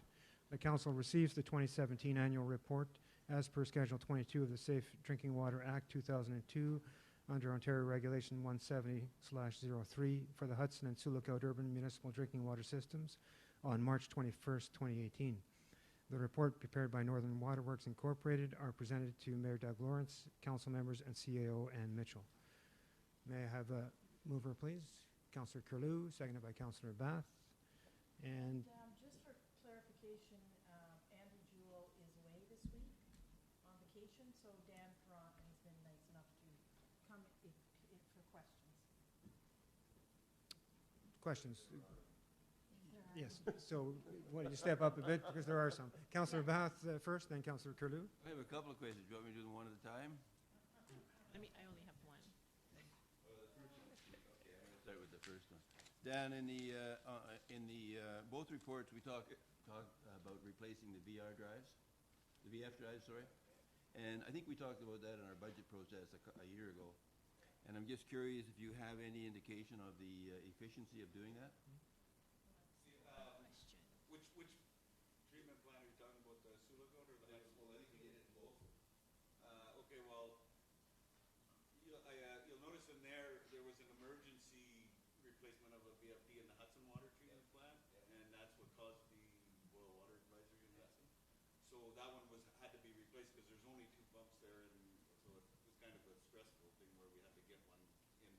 The ones at the water treatment plant in Sioux Lookout, the efficiency wasn't really what we were looking for when we did that, because the water treatment plant here was designed to run with a water tower here, so your fire, everything's in the water tower here. If you were going to run, but if we had an issue with, say, the pipe coming out of the water tower, we had to isolate the water tower. There was no way that we could run the town on pressure, because we just had pumps over there, so you'd have to have someone sitting there turning the second pump on and off, on and off. So now they can be programmed to run on pressure, but we can only run on a certain amount of time on pressure because of the volume of water that we have at the water plant.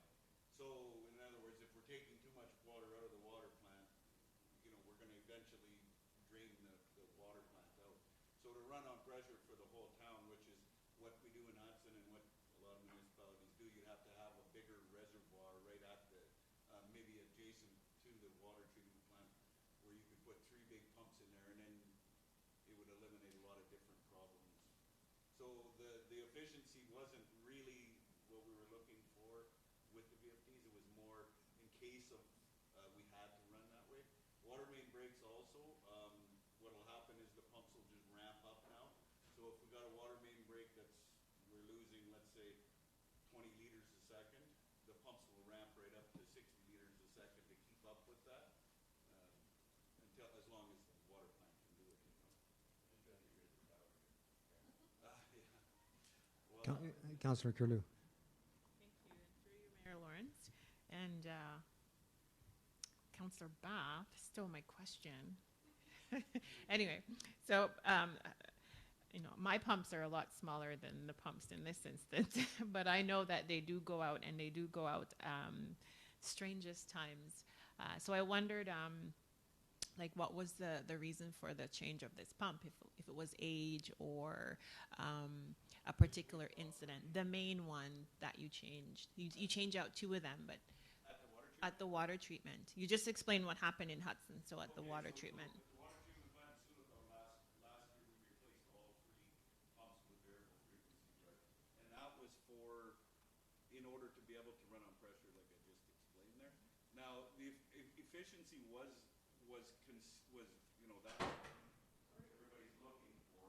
But what we found so far is the way that they're being operated right now, because of the distribution system that we have here and different issues that we have in the town, I don't think that efficiency, and we don't really monitor the hydro bills and that kind of stuff to see if there is any efficiency changes with them.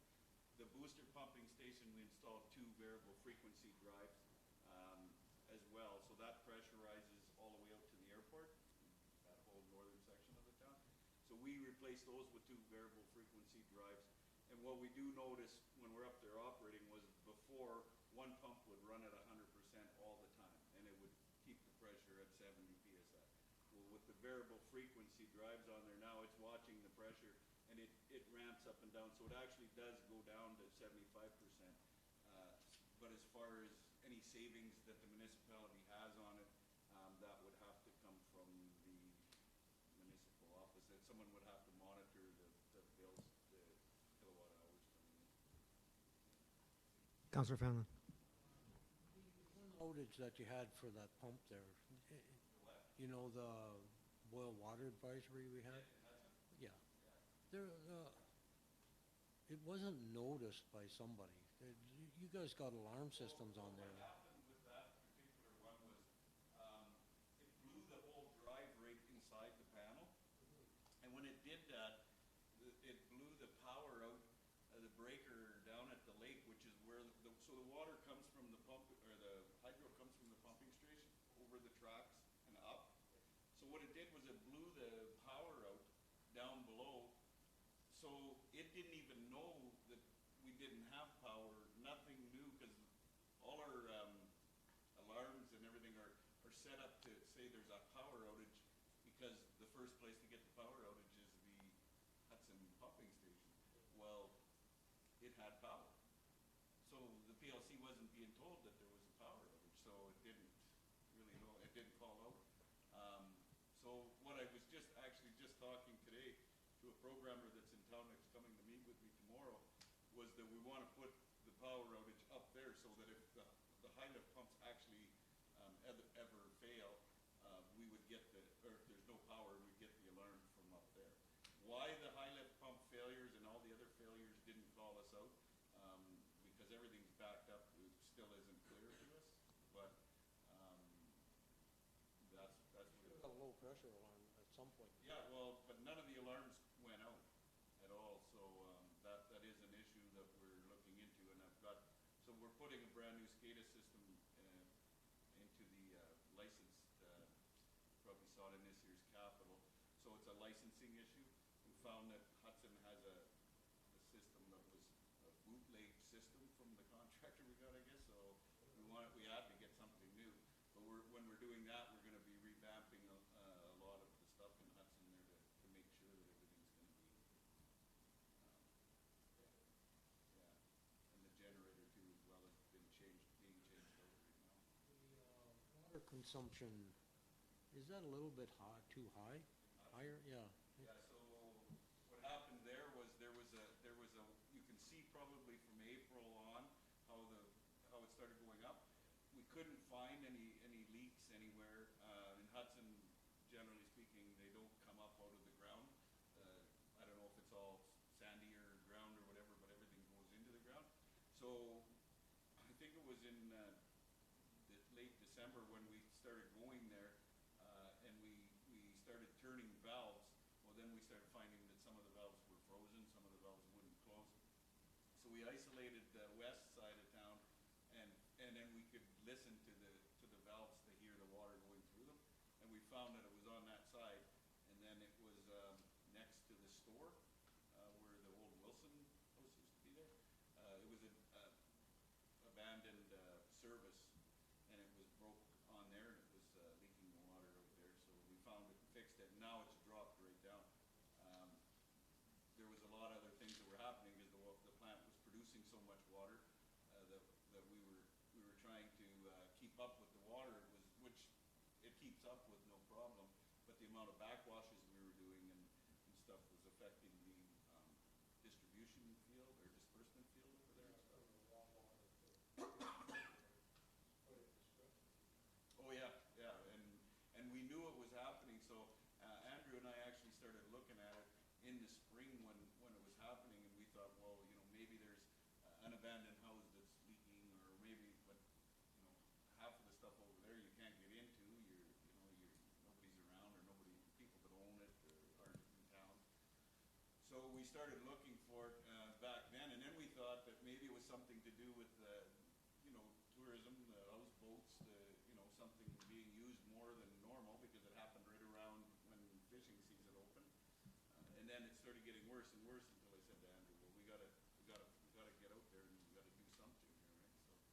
we found it, and now it's back to normal numbers, like very low numbers, down to 50 cubic meters, 60 cubic meters a day. Last question was, when you're flushing the mains, who's responsible for that? Is that, your water work? Yeah, we are, yeah. After, you have a boil water advisory, you're required to flush the mains on both ends of towns, or where? Yeah, usually. Usually, There is some new regulations out now for different types of breaks. So that one there, because it was a pressure break, yeah, that would be our responsibility, but it would be also directed to us by Northwestern Health Unit as to what they would want us to do. Sometimes if it's a pressure loss that wasn't very long, they might just say to us, okay, well, just, we'll flush it out for a couple minutes on both ends, and as long as we get a good chlorine residual, and in Hudson, everywhere in the system, we have a really good chlorine residual there. Yeah. Councillor Kalu and then Councillor Bath. Through you, Mayor Lawrence, and thank you. So, I mean, the premise of your report, it states that it's to report on water quality monitoring, adverse water incidents, system expenses, chemical use. And the one that stands out to me that I just wanted you to speak to a little bit more, adverse water incidents. So with the parts of the pipes that have been done over in the past year or so from the municipal side, is the trend of adverse reporting decreasing as a result of those pipes that we've put new hardware in, or do you see that other areas now are coming up more with issues? I haven't seen it move around anywhere. Okay. We do know one thing that not the King Street job that was the year before. Yeah. We do see that by manipulating certain valves out by the home hardware area, out Home Drive, has better chlorine residual. But there's still an issue with this Queen Street here and the far end that hasn't been resolved. So what we've had to do, because of the adverses that we've had on those streets, we've had to isolate valves and put bleeders on hydrants as a temporary kind of fix, but they're still running now. If we turn them off on Queen Street and we open all the valves up, then we lose the residual there. So we're keeping a good residual, and we've added the chlorine into the tower, only running in the summertime. We're not running it in the winter. But it helps Queen Street here too. There's an issue actually right in this intersection here, whereas we don't really know the trunk main that comes from the water treatment plant goes right straight up the road here to the tower, but it's also hooked into the distribution system all around. Now we're not 100% sure that this intersection right here is hooked into it. So that would mean that Queen Street would have to get their water all the way from the tower and then all the way back up there, which you're getting the water here probably more so from the trunk line. So the chlorine residuals from here to the next block really change a lot. And so I mentioned it to Andrew that I think that there could be, it may not be hooked in like they said it was, because there was some pipes running down the road before. It could be possible. So we're going to do some shutdowns here this spring and determine whether or not it is, so that when they do the model for the distribution system, then they'll know whether or not it is, and maybe we have to, maybe to fix Queen Street on both ends, maybe if this is hooked up, it might help, But the pipes on Queen Street, Queen Prince, are the worst ones in town. So, my experience on this. Councillor Bath. These are easy ones. On the both expense reports, the Hudson and the Sioux, they're done differently. The Hudson one shows what the parts were brought in for. They were brought in for repairs, they're brought in for inventory, they're brought in for whatever, I can't remember all of the listing. The Sioux doesn't do that, it just tells you what you brought in. You brought in an FR drive or whatever, and it lists, everything's listed, but it doesn't show what it was for. We don't know if there's any of it is inventory or if it's being used for emergency repairs. I'm just curious why the one is different than the other. That I'd have to ask Nick, and Nick's our guy that does the, so he takes all the data from our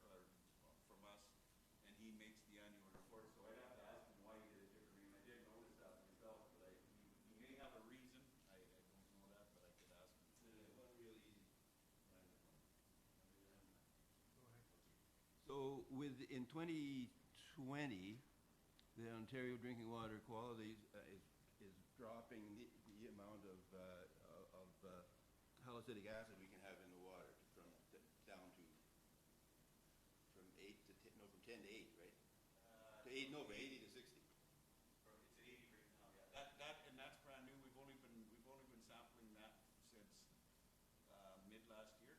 The U.S. is already 60, so we're going to catch Well, up to them now. So now, what do we do?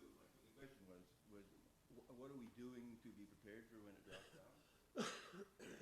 well, it may not drop down here. The same thing is with the trihalomethanes. My understanding of it in the States is the trihalomethanes are down at 80, at 100, right? So because the Great Lakes, we're Minnesota, Ontario, colder weather than the rest of the area, it could be possible that nobody could meet that. We have the same problem with, I don't know how the HAAs are in Red Lake, but the THMs were around like ours were here. The issues with reducing THMs, it's very complicated, so there's so many different parameters that the government wants you to reduce. Lead is one of them. So to reduce the lead, you raise your pH up. To reduce your THMs, you put your pH down. So you got to kind of try and find in the middle where maybe one might not, you might not get low enough results by doing that, but by raising it up, the other one's going to go the opposite way. So it is a tightrope on there. What we have been finding is that in some of our plants, for some parameters, we're finding that the addition of aluminum sulfate in Sulacout here, for instance, we use aluminum sulfate in Hudson. We use polyaluminum chloride for our coagulant for the water treatment. So each of those chemicals, one of them could cause the lead to go down drastically, where the other one could bring it up. The THMs on all the municipalities that we've found, the THMs are a little bit higher on all the plants that run the stern pack. So we are looking at testing the stern pack in Sulacout at some point to be able to see. We'd have to do a whole month run up with it to see if it makes a difference. Now, with membrane filtration, you don't actually have to use coagulant, but in Sulacout we do because of all the color that's in the water. So it's we have been discussing it. We have been discussing doing a trial run, but it's just in discussion right now. I mean, that doesn't really answer your question on what we were prepared to do. Now, if you look at Hudson, basically the same kind of water we got in Hudson and Sulacout, the raw water coming in, but the HAAs are way lower in Hudson. So, so we're looking at it, but it is actually a new thing and I wouldn't be too surprised if we didn't go down like the States. No, we have to. That points to the 60 milligrams we get. We have to go there. Well, if the Ontario government says we have to, yeah.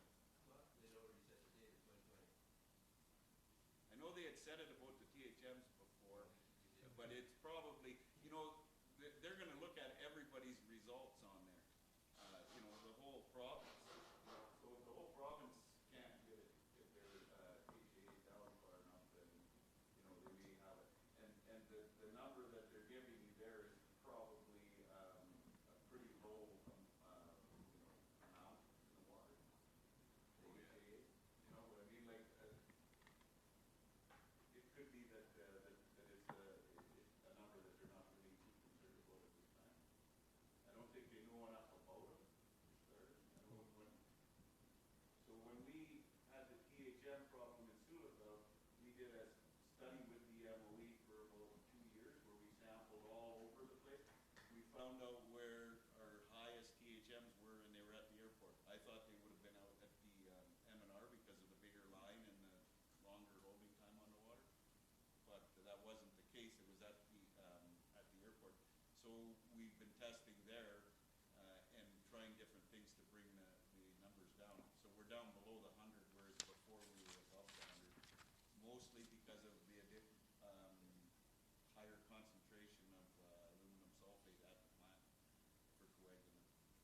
Okay, further, any other questions, council? I would just say, good discussion, and it is, for council, delivering good quality water to the residents is a core responsibility of the municipality, and the responsibility on council is quite onerous. The report that comes, this is our one chance to review and ask questions and have confidence in the system. It can be awkward for council because councillors aren't all civil engineers or water treatment experts, but I think there was good engagement, and from the quality of the water I see, and I drink every day from the tap, and from this report, I think we can have confidence that we have a good system.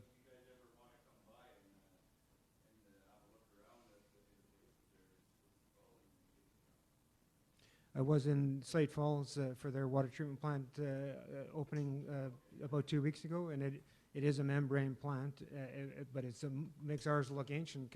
They have all the membranes are horizontal and pipes that are about 10 inches diameter, and there's cartridges inside, and the ease of which they can change the cartridges and the cost. I'm not sure. Probably you've seen those, have you?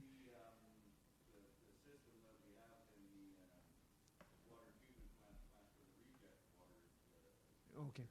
Okay.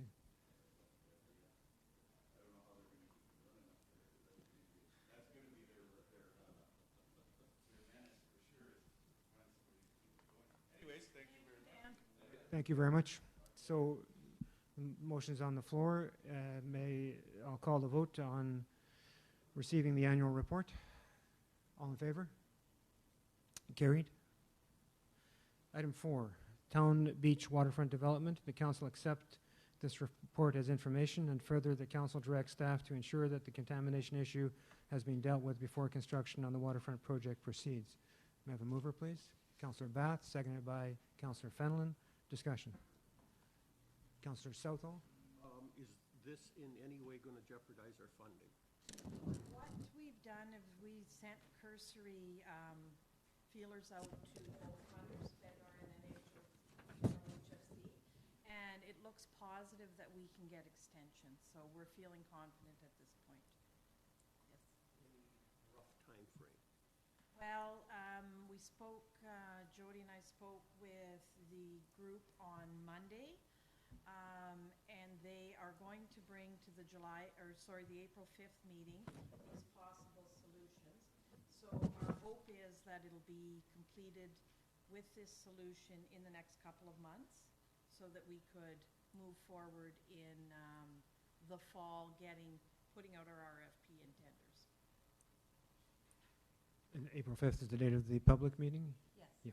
And the public meeting will be 2 sessions, 1 to 3 and 5 to 7, to make sure that everybody can make themselves available. All the different stakeholders will be there at the public meeting, CN, MOECC, municipality, and the health unit as well. April 5th, yeah. And Q8 and ASCII will be there as well with the design. So they're actually, what they're trying to do, and I don't know if they'll get it done, is to incorporate the actual design of the new waterfront with the system. That's going to correct the issue. So. Councillor Timpson.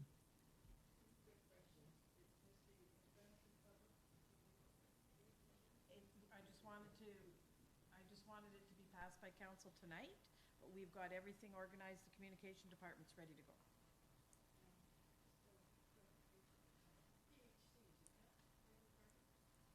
Oh, you going back to the previous? Yeah. Oh, where? Oh, sorry.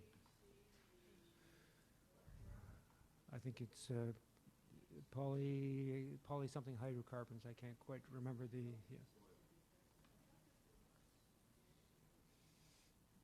Polychlorinated hydrocarbons, perhaps. Anyway. Brian, do you know what that stands for? Do you remember that part? Through you, Mayor Lawrence, yes. So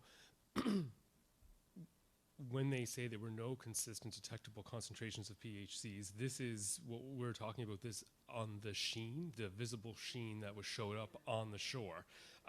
That's what that's referring to, as opposed to the plume that's beneath the surface. And I think one of the biggest problems that we keep being told, that the plume is stable. That's what we're being told. The plume is stable. the biggest concern is the groundwater flowing through the plant, and that's what's causing the issue. Further questions, council?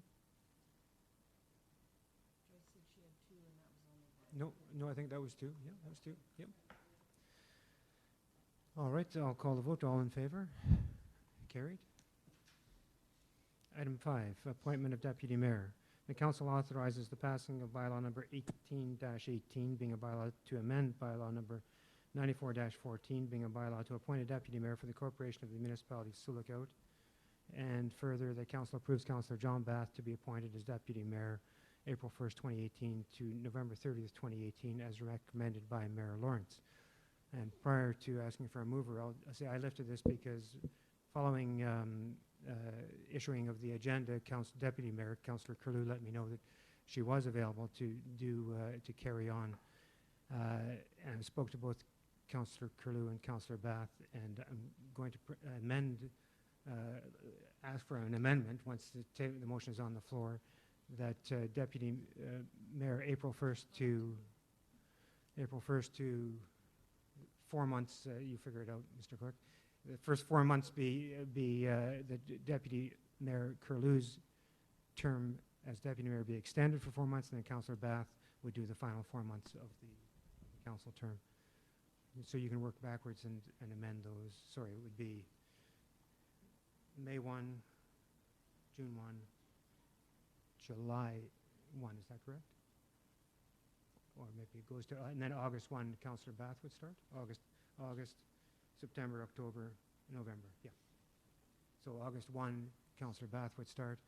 Councillor Curlew's deputy mayor status would be extended until July 31st. So I wouldn't... The only concern I just want to raise administratively is we really need a lot of times to sign documents and stuff, so we do need you to be, whoever it is available. And I spoke to Councillor Curlew about that, and very much available. So I'll have to, Mr. Clerk, how do I proceed? I'll have to read the motion as it stands, and once there's a mover and seconder, ask for that friendly amendment. So, have I read the motion? I've read the motion. May I have a mover? Councillor Timpson, a seconder, Councillor Curlew, and I'm asking for the friendly amendment. Mr. Clerk, go ahead.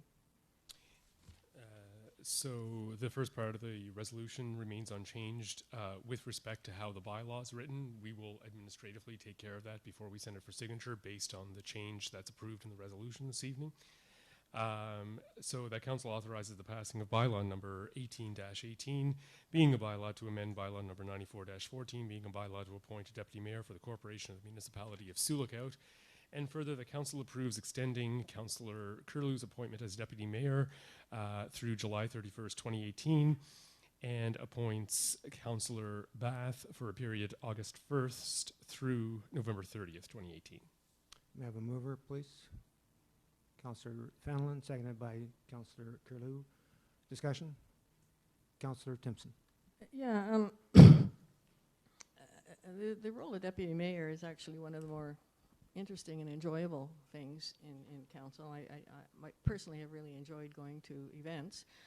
I think this would be an opportunity for us to take the 8 months we have and divide it equally among the council members that are interested in participating in this. I think that the public needs to see us more out there, and this would be an opportunity to do that. So this is where I have the discretionary authority and where I don't. I'm not sure my understanding. The first time there was the mayor's discretion to set up how he chose to do it, how the mayor chose to do it, but it does have to come to council. Mr. Clerk, can you help? Through you, Mayor Lawrence, typically, and I guess this would be convention, the mayor has the office of mayor has had considerable influence and say in determining who deputy mayors will be. But you're correct that ultimately this is a decision that's done by bylaw, and so council has to approve the bylaw. So there's a motion on the floor, and Councillor Timpson, if you wanted a friendly amendment to request one, you'd have to put that to the mover and seconder. Yeah. Yes, I would like to suggest that the I'm not interested. 8 months be divided among those interested. So I'll ask the mover and the seconder if they're.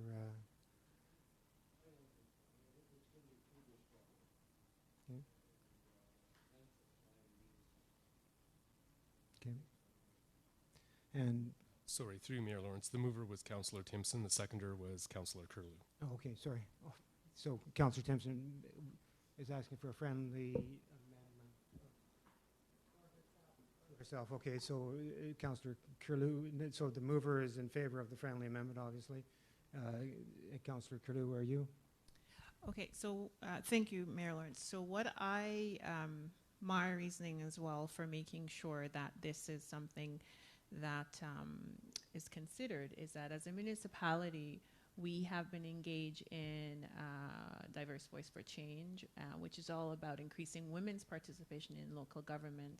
And we're making a show of that as it's a valuable part in our democracy to make sure that we increase women's involvement in decision making. And the fact that our mayor gratefully has done a wonderful job so far, and it would be good to have, as the deputy mayor, if we have that option, to have a female as first round, and if that female is unavailable, then the next male that's available could participate in that. So that's really where. Are you in favor of the friendly amendment or not?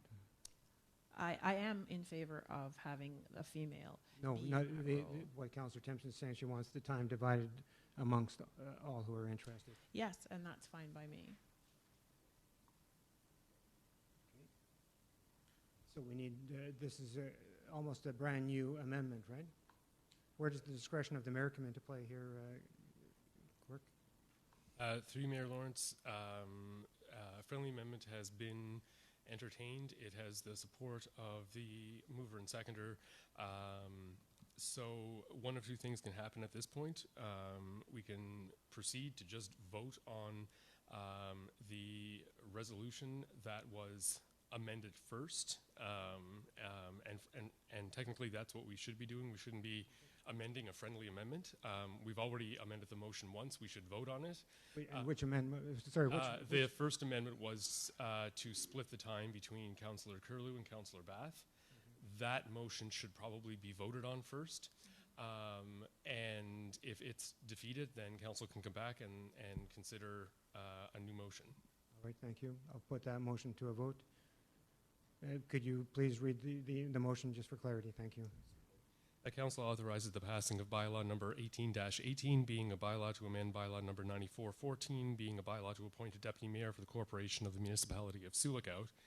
And further, the council approves extending Councillor Curlew's appointment as deputy mayor through July 31st, 2018, and appoints Councillor Bath as deputy mayor for the period August 1st through November 30th, 2018.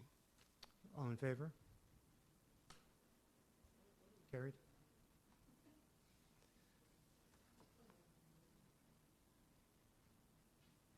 Bylaws. That ends the items requiring separate discussion. The following bylaws be introduced, read a first, second, and third time, and considered for passing by council. Bylaw number 11-18, being a bylaw to amend the municipality of Sioux Lookout comprehensive zoning bylaw number 23-11 as amended. Bylaw number 15-18, being a bylaw to permanently close, declare surplus, and authorize the sale of a highway of the municipality of Sioux Lookout. And bylaw number 18-18, being a bylaw to amend bylaw number 94-18, being a bylaw to appoint deputy mayor.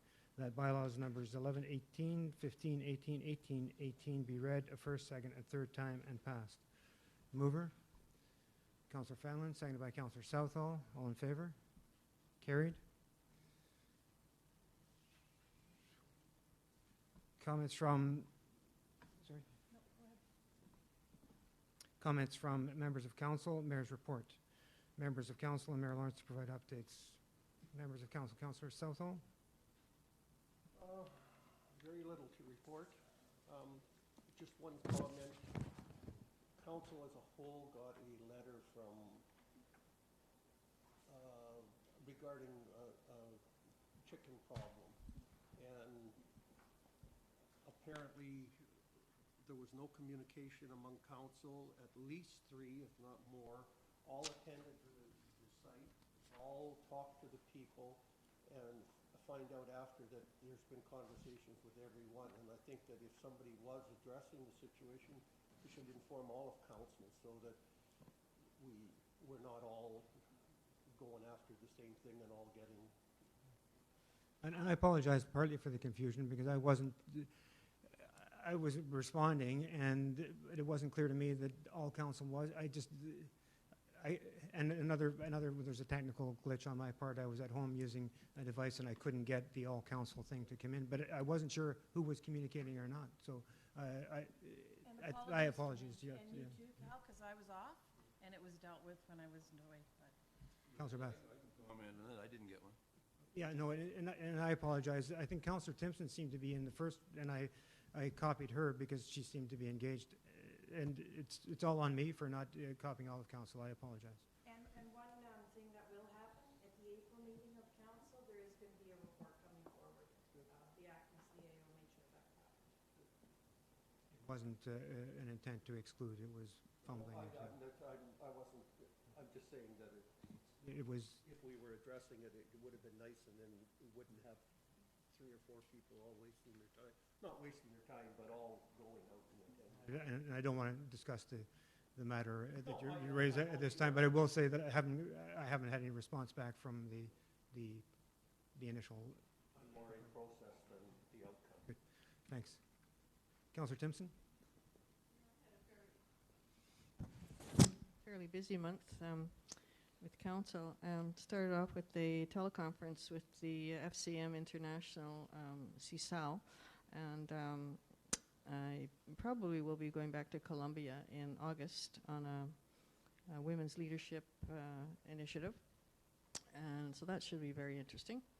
I'm involved with the poverty reduction strategy, a couple of meetings there, and they are moving forward quite nicely and are really engaging very well in the community capacity building aspect of that. And we will be likely offering services or providing services or helping organizations provide services within the next couple of months. I volunteered at the ski loppet as a, what do they call it? Scraper? Sweeper? Whatever. The local ski loppet. Yeah. Because I'm always last, they figured that would be my best place, just to tag along behind. And that was actually quite a lot of fun. The Environment Committee meeting, we discussed new people to recognize publicly for their contribution to environmental protection. We have a very interesting initiative planned for October, Waste Reduction Week. We are going to be encouraging reduction of use of plastic in the municipality, and particularly plastic straws. And there's quite a few of us who are going to be visiting businesses and promoting the reduction of reduced plastic waste as much as possible. I noticed that Giant Tiger is now charging for plastic bags, and in addition to that, they are giving you a rebate if you bring your own. So, Sue, I attended the Black History Month closing event, which was quite interesting. Interesting woman originally from Nigeria. Yeah, it was very interesting. Recount of a story of an immigrant's journey. I attended the Research Review Committee at the hospital, which is a committee I'm a part of, in which we essentially were the ethics committee for research for the hospital, and it's always a very interesting. It only meets once or twice a year, so I haven't had the chance to report much on it. I do have here copies for those who are interested on the research summary of the types of research that have been done in the past few years, which they gave me and suggested I offer these to council, so if anyone is interested.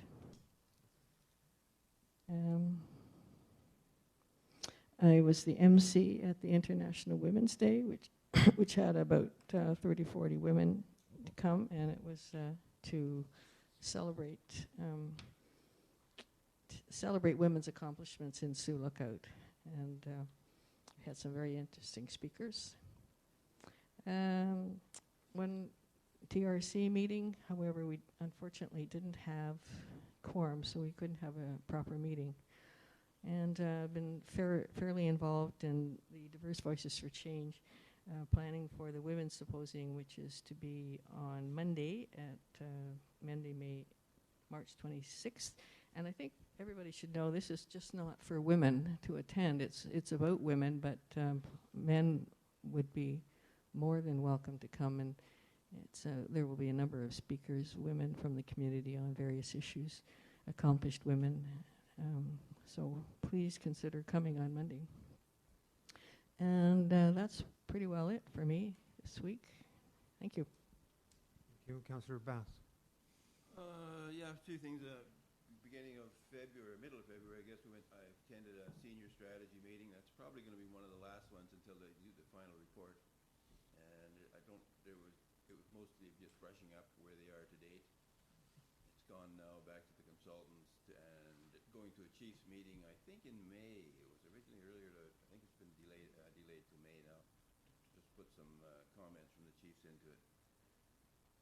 On a weekend, I went to Dryden to see my grandchildren at the Dryden pool. And we need a pool. There's no doubt. You see the activity there and 400 screaming kids in an area with no acoustics. I don't need to go to the pool again, but there we go. You could certainly see the value of it when you're there, and there's just hundreds of kids there. So we attended the recent daycare meeting, and the biggest thing that came out of it again was certainly there's lots of stuff going on with daycare. The biggest thing is still that there's no staff. The ECEs are possible, yet we pay higher than anybody else pretty well in the area. I think Kelly said it's $29 an hour. Does that sound right, Ann? It's a lot. And the interesting thing is, a lot of these ECEs train right here in Conn College, and we don't get any out of it. So I pushed a little bit after that when I went to my next comments, or when I went to the Chamber of Commerce. I talked to them about it, is that we're lacking regional and community recruitment. There's so many things happening that there's just nobody coming here. There's some reason. The recruitment of doctors, the hospitals are doing recruitment, but there's no recruitment for all the outside things. Daycare is advertising every day for people. The hospital, I think, has 18 openings right now. Slifna has, I don't know how many openings, pages of openings. And so there's something wrong with the recruitment process we're doing. I know the hospitals are doing theirs, but there's something missing. So I brought that up at that chamber, and I also brought it up at PACE. We're going to try to set something up regionally. Hopefully we'll start to move a little bit in that. Mayor Lawrence and I attended the ceremony of the handing over of the license for Otadiziwin Management for Resource Management Corp. Now that's what you'll recall. I've been talking about this for 2 years, I think. We were originally going to be a partner in the group, and because of Brian, we weren't able to be a partner because he found the loophole that cut us off. Anyway, that wasn't Brian's fault. Sorry, Brian. It was a pretty interesting meeting. So the partners in Otadiziwin are Black Sewell First Nation, Slate Falls First Nation, Domtar, Weyerhaeuser, and all of the independent loggers in the area. And it's a partnership. And Jack Harrison, the chief forester from Domtar, is the president of it. So all of it was a historic moment. It's the first one, the first ESFL in Ontario. So the government's pretty keen on seeing this go. They've got a bunch more that are lined up to go. They've had some of them that have been going on for years and they could never get them to go. But this one worked because it had good cooperation. The partners worked together. And we were looked at as a partner, all the time. When we were there, we were always looked at as a partner. In fact, I still get invited to go to their planning meetings, even though we're not supposed to. And as part of the ceremony, they awarded a nice picture to the partners, and everybody got to choose one. So we got to choose one.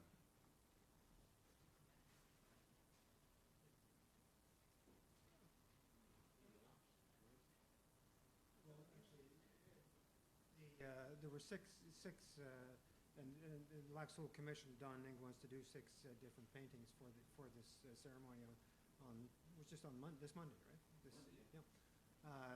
The Deputy Minister of M&R was there, and various other notables and whatever. It was a very, very good ceremony. And when they acknowledged the municipality and how that we had been so cooperative, and I of course deferred to Councillor Bath, and Councillor Fenelon has been part of this process too. I think Councillor Bath has probably attended every meeting, and he was acknowledged. And so when the painting, I said, Councillor Bath, which one? And he chose the one that Chief Crane from Slate Falls had already chosen. So this was the second choice.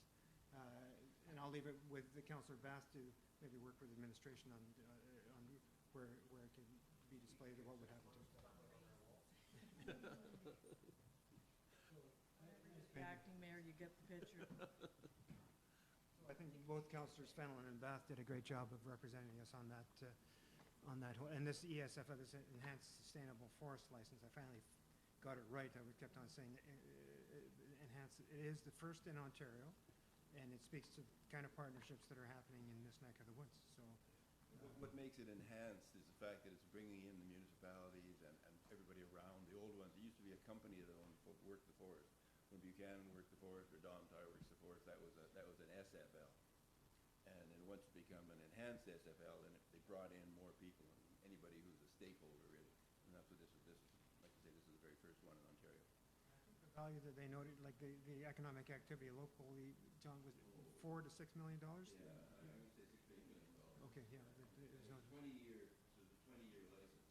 Doesn't mean you can have it for 20 years. You can screw it up, you might voice it out, but if you keep doing your job, it's 20 years before they review taking it away. So it's a very meaningful economic activity for our area. Yeah. So finally, I went to Pace yesterday, and Pace was actually very good. I've always complained about the fact that we're getting no loans coming this way. They're all hanging around in the Dryden area. But actually, we have one in Sioux Lookout, small one that was awarded, and we had two in Pickle Lake. One is a go and one is pending. So out of 5 loans, that's not bad. 2 are down in Dryden, and one was for the pet shelter, and one I can't remember the other ones for. But the fact that Pickle Lake got a couple and we got one, that's certainly a change from what used to happen before. And part of that's to do with the new community development officer. She's very, very active and contacting people and very open. They have a list that every day there's somebody coming in to talk to them about the PACE program. It was good. That's all. Thank you. Just keep it short. Thank you.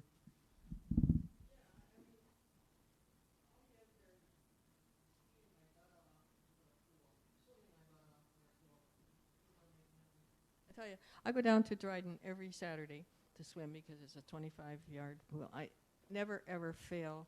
It never fails that there's not Sioux Lookout people down there using that pool. They always say, when are we getting a pool in Sioux Lookout? I pay 30 cents a liter less for gas there, or diesel. I never come, I usually spend $200 every time I go down there because it's just too tempting not to shop at the stores, to go to a different restaurant.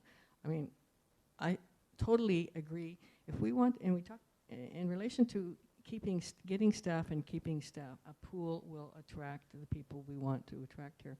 So that's good. Thank you. No, I don't have to do the converted. We need to put a pool on the agenda so we can have a fulsome discussion. Councillor Fenelon.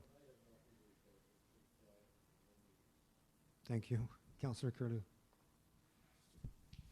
Thank you. Through you, Mayor Lawrence.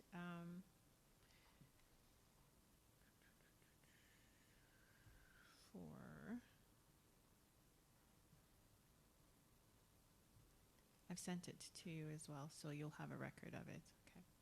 So I won't really go over everything except to acknowledge that February, the closing Black History Month, and I was very grateful for the participation. Mayor Lawrence came and gave recognition and shared his story, which was very, very positive. And also that our speaker was able to come from Thunder Bay to share a little bit of her journey, and that was also very, very positive. Following that, we had the OGRA conference in Toronto, which I attended, and it was very busy. Session chair for Small Town Forum and Rural Multimodal Network Design, which was a very great session, as it really connected with what's happening here with the handy transit and the transportation system that Hub Transit, my apologies, Hub Transit, I stand corrected, that Councillor Bath is promoting, and it speaks so much volume to where our government is going in terms of not looking at a one-size-fit-all model. The transit systems in the big cities, metros, and all that is based on their needs, but recognizing that in smaller communities, under 10,000, how unique their need is, and that local-driven approach is key to securing that transportation is available to meet that need. And so that was very good. Then I also had the opportunity to connect with and introduce the speaker of Vote Savvy, which spotlight youth engagement in democracy. Vote Mob is the rave, so to speak, using viral media to connect youth and plug them into the democratic process. So that was really a great session to be a part of. And then also chairing Building Effective Rural Transportation Option. This is very interesting. It pertains to issues that looks at how municipalities can build the environment when you think about bikes and bike laneways, and how the future of building the street to accommodate multiple users. That was a very, very good presentation as well, and we had quite a few different presenters for that. And also had the opportunity to chair leveraging your municipal association, which looked at municipal associations, particularly in northwestern Ontario, and also on the rest of Ontario, and what they're doing and the value of them, and how they help unite voices, particularly for smaller regions, and making sure that our local governments have opportunities to gain insights on services and also have their issues championed in one unified voice at the provincial level. And then that brings me to March, where I participated in multiple teleconferences in preparation for the Laval, Quebec FCM board meeting, which took place the 5th to the 9th. And there as well, very involved in chairing Social Economic Development Committee and looking at the government's response to social housing, and making sure that we hold the government accountable to the needs of multiple different types of housing options. And also chairing the election readiness group, co-chairing that. That's a very big issue, as we're in 2 elections year, provincial and municipal, and then also an ensuing federal election that's coming up, and what that means for Sioux Lookout, what that means for the rest of Canada. Just to articulate even more, FCM is looking at a election levy, and they need to raise $750,000 over the next 2 years to be able to better meet the need as a stakeholder with the government. There's more demands on the organizations internally and externally, and there hasn't been enough resources coming in to meet that. And so one of the major topics that we discuss is looking at promoting this election levy, which would be based on the base rate that's currently now plus your population. And so for under 10,000, that would bring us to an election levy that would be between $200 to $300 a year extra over the next 2 years to help bringing that funds to meet the new need of getting ready for 2019 federal election. And so that will be, more discussion will be coming on that, and I would bring that to council again over the next council meeting so that we can prepare for that. I'm very grateful to the Sioux Lookout Bulletin. I was remiss the last time, so I'm very, very clear to acknowledge that you have covered tremendously the Afro-Caribbean Black History Month events, Diverse Voice for Change community engagement session, and the promotion for Women's Symposium, which will be taking place on Monday.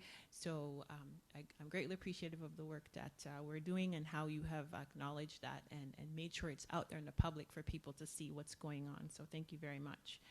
Regrets and meetings this month, Board of Health, which is happening on Friday, and Constitution Review meeting, which I'm also a part of for Board of Health.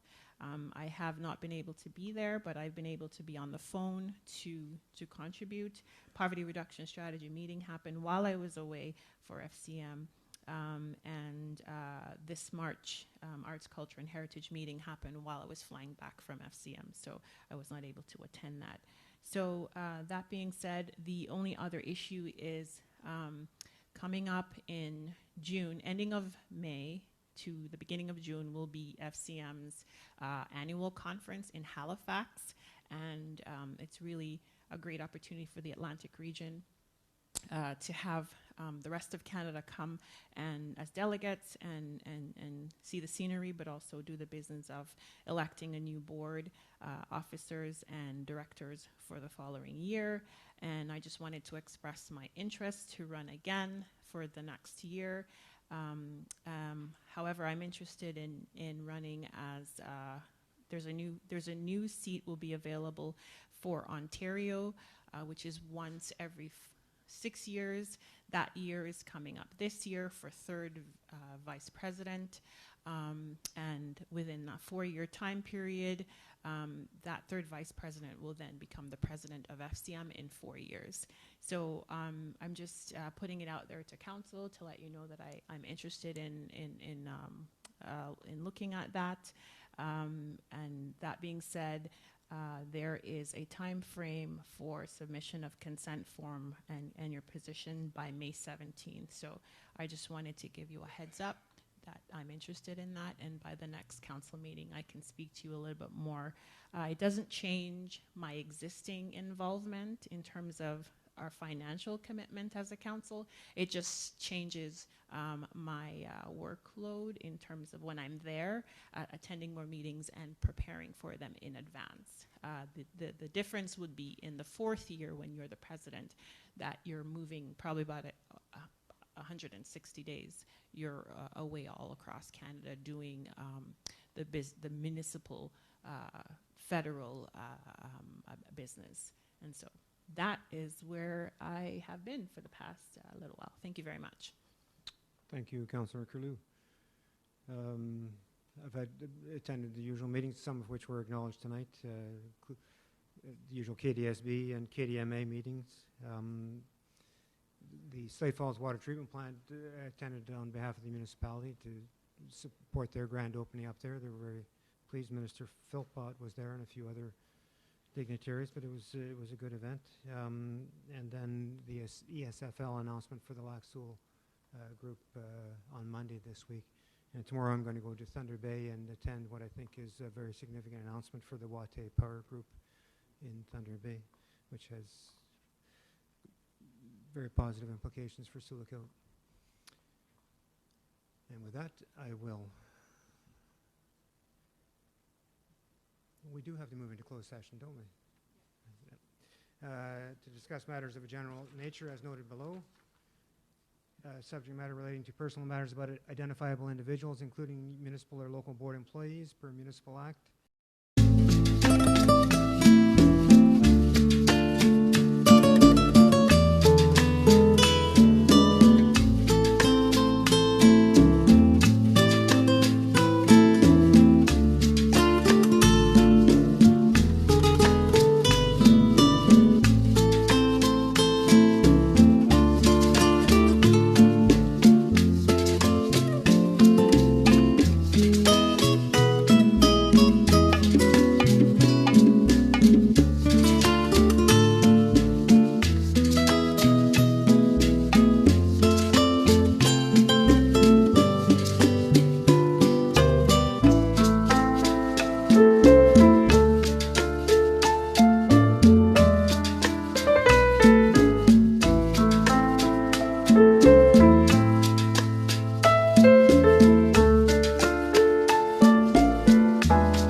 Ratification of resolutions, passing of resolutions.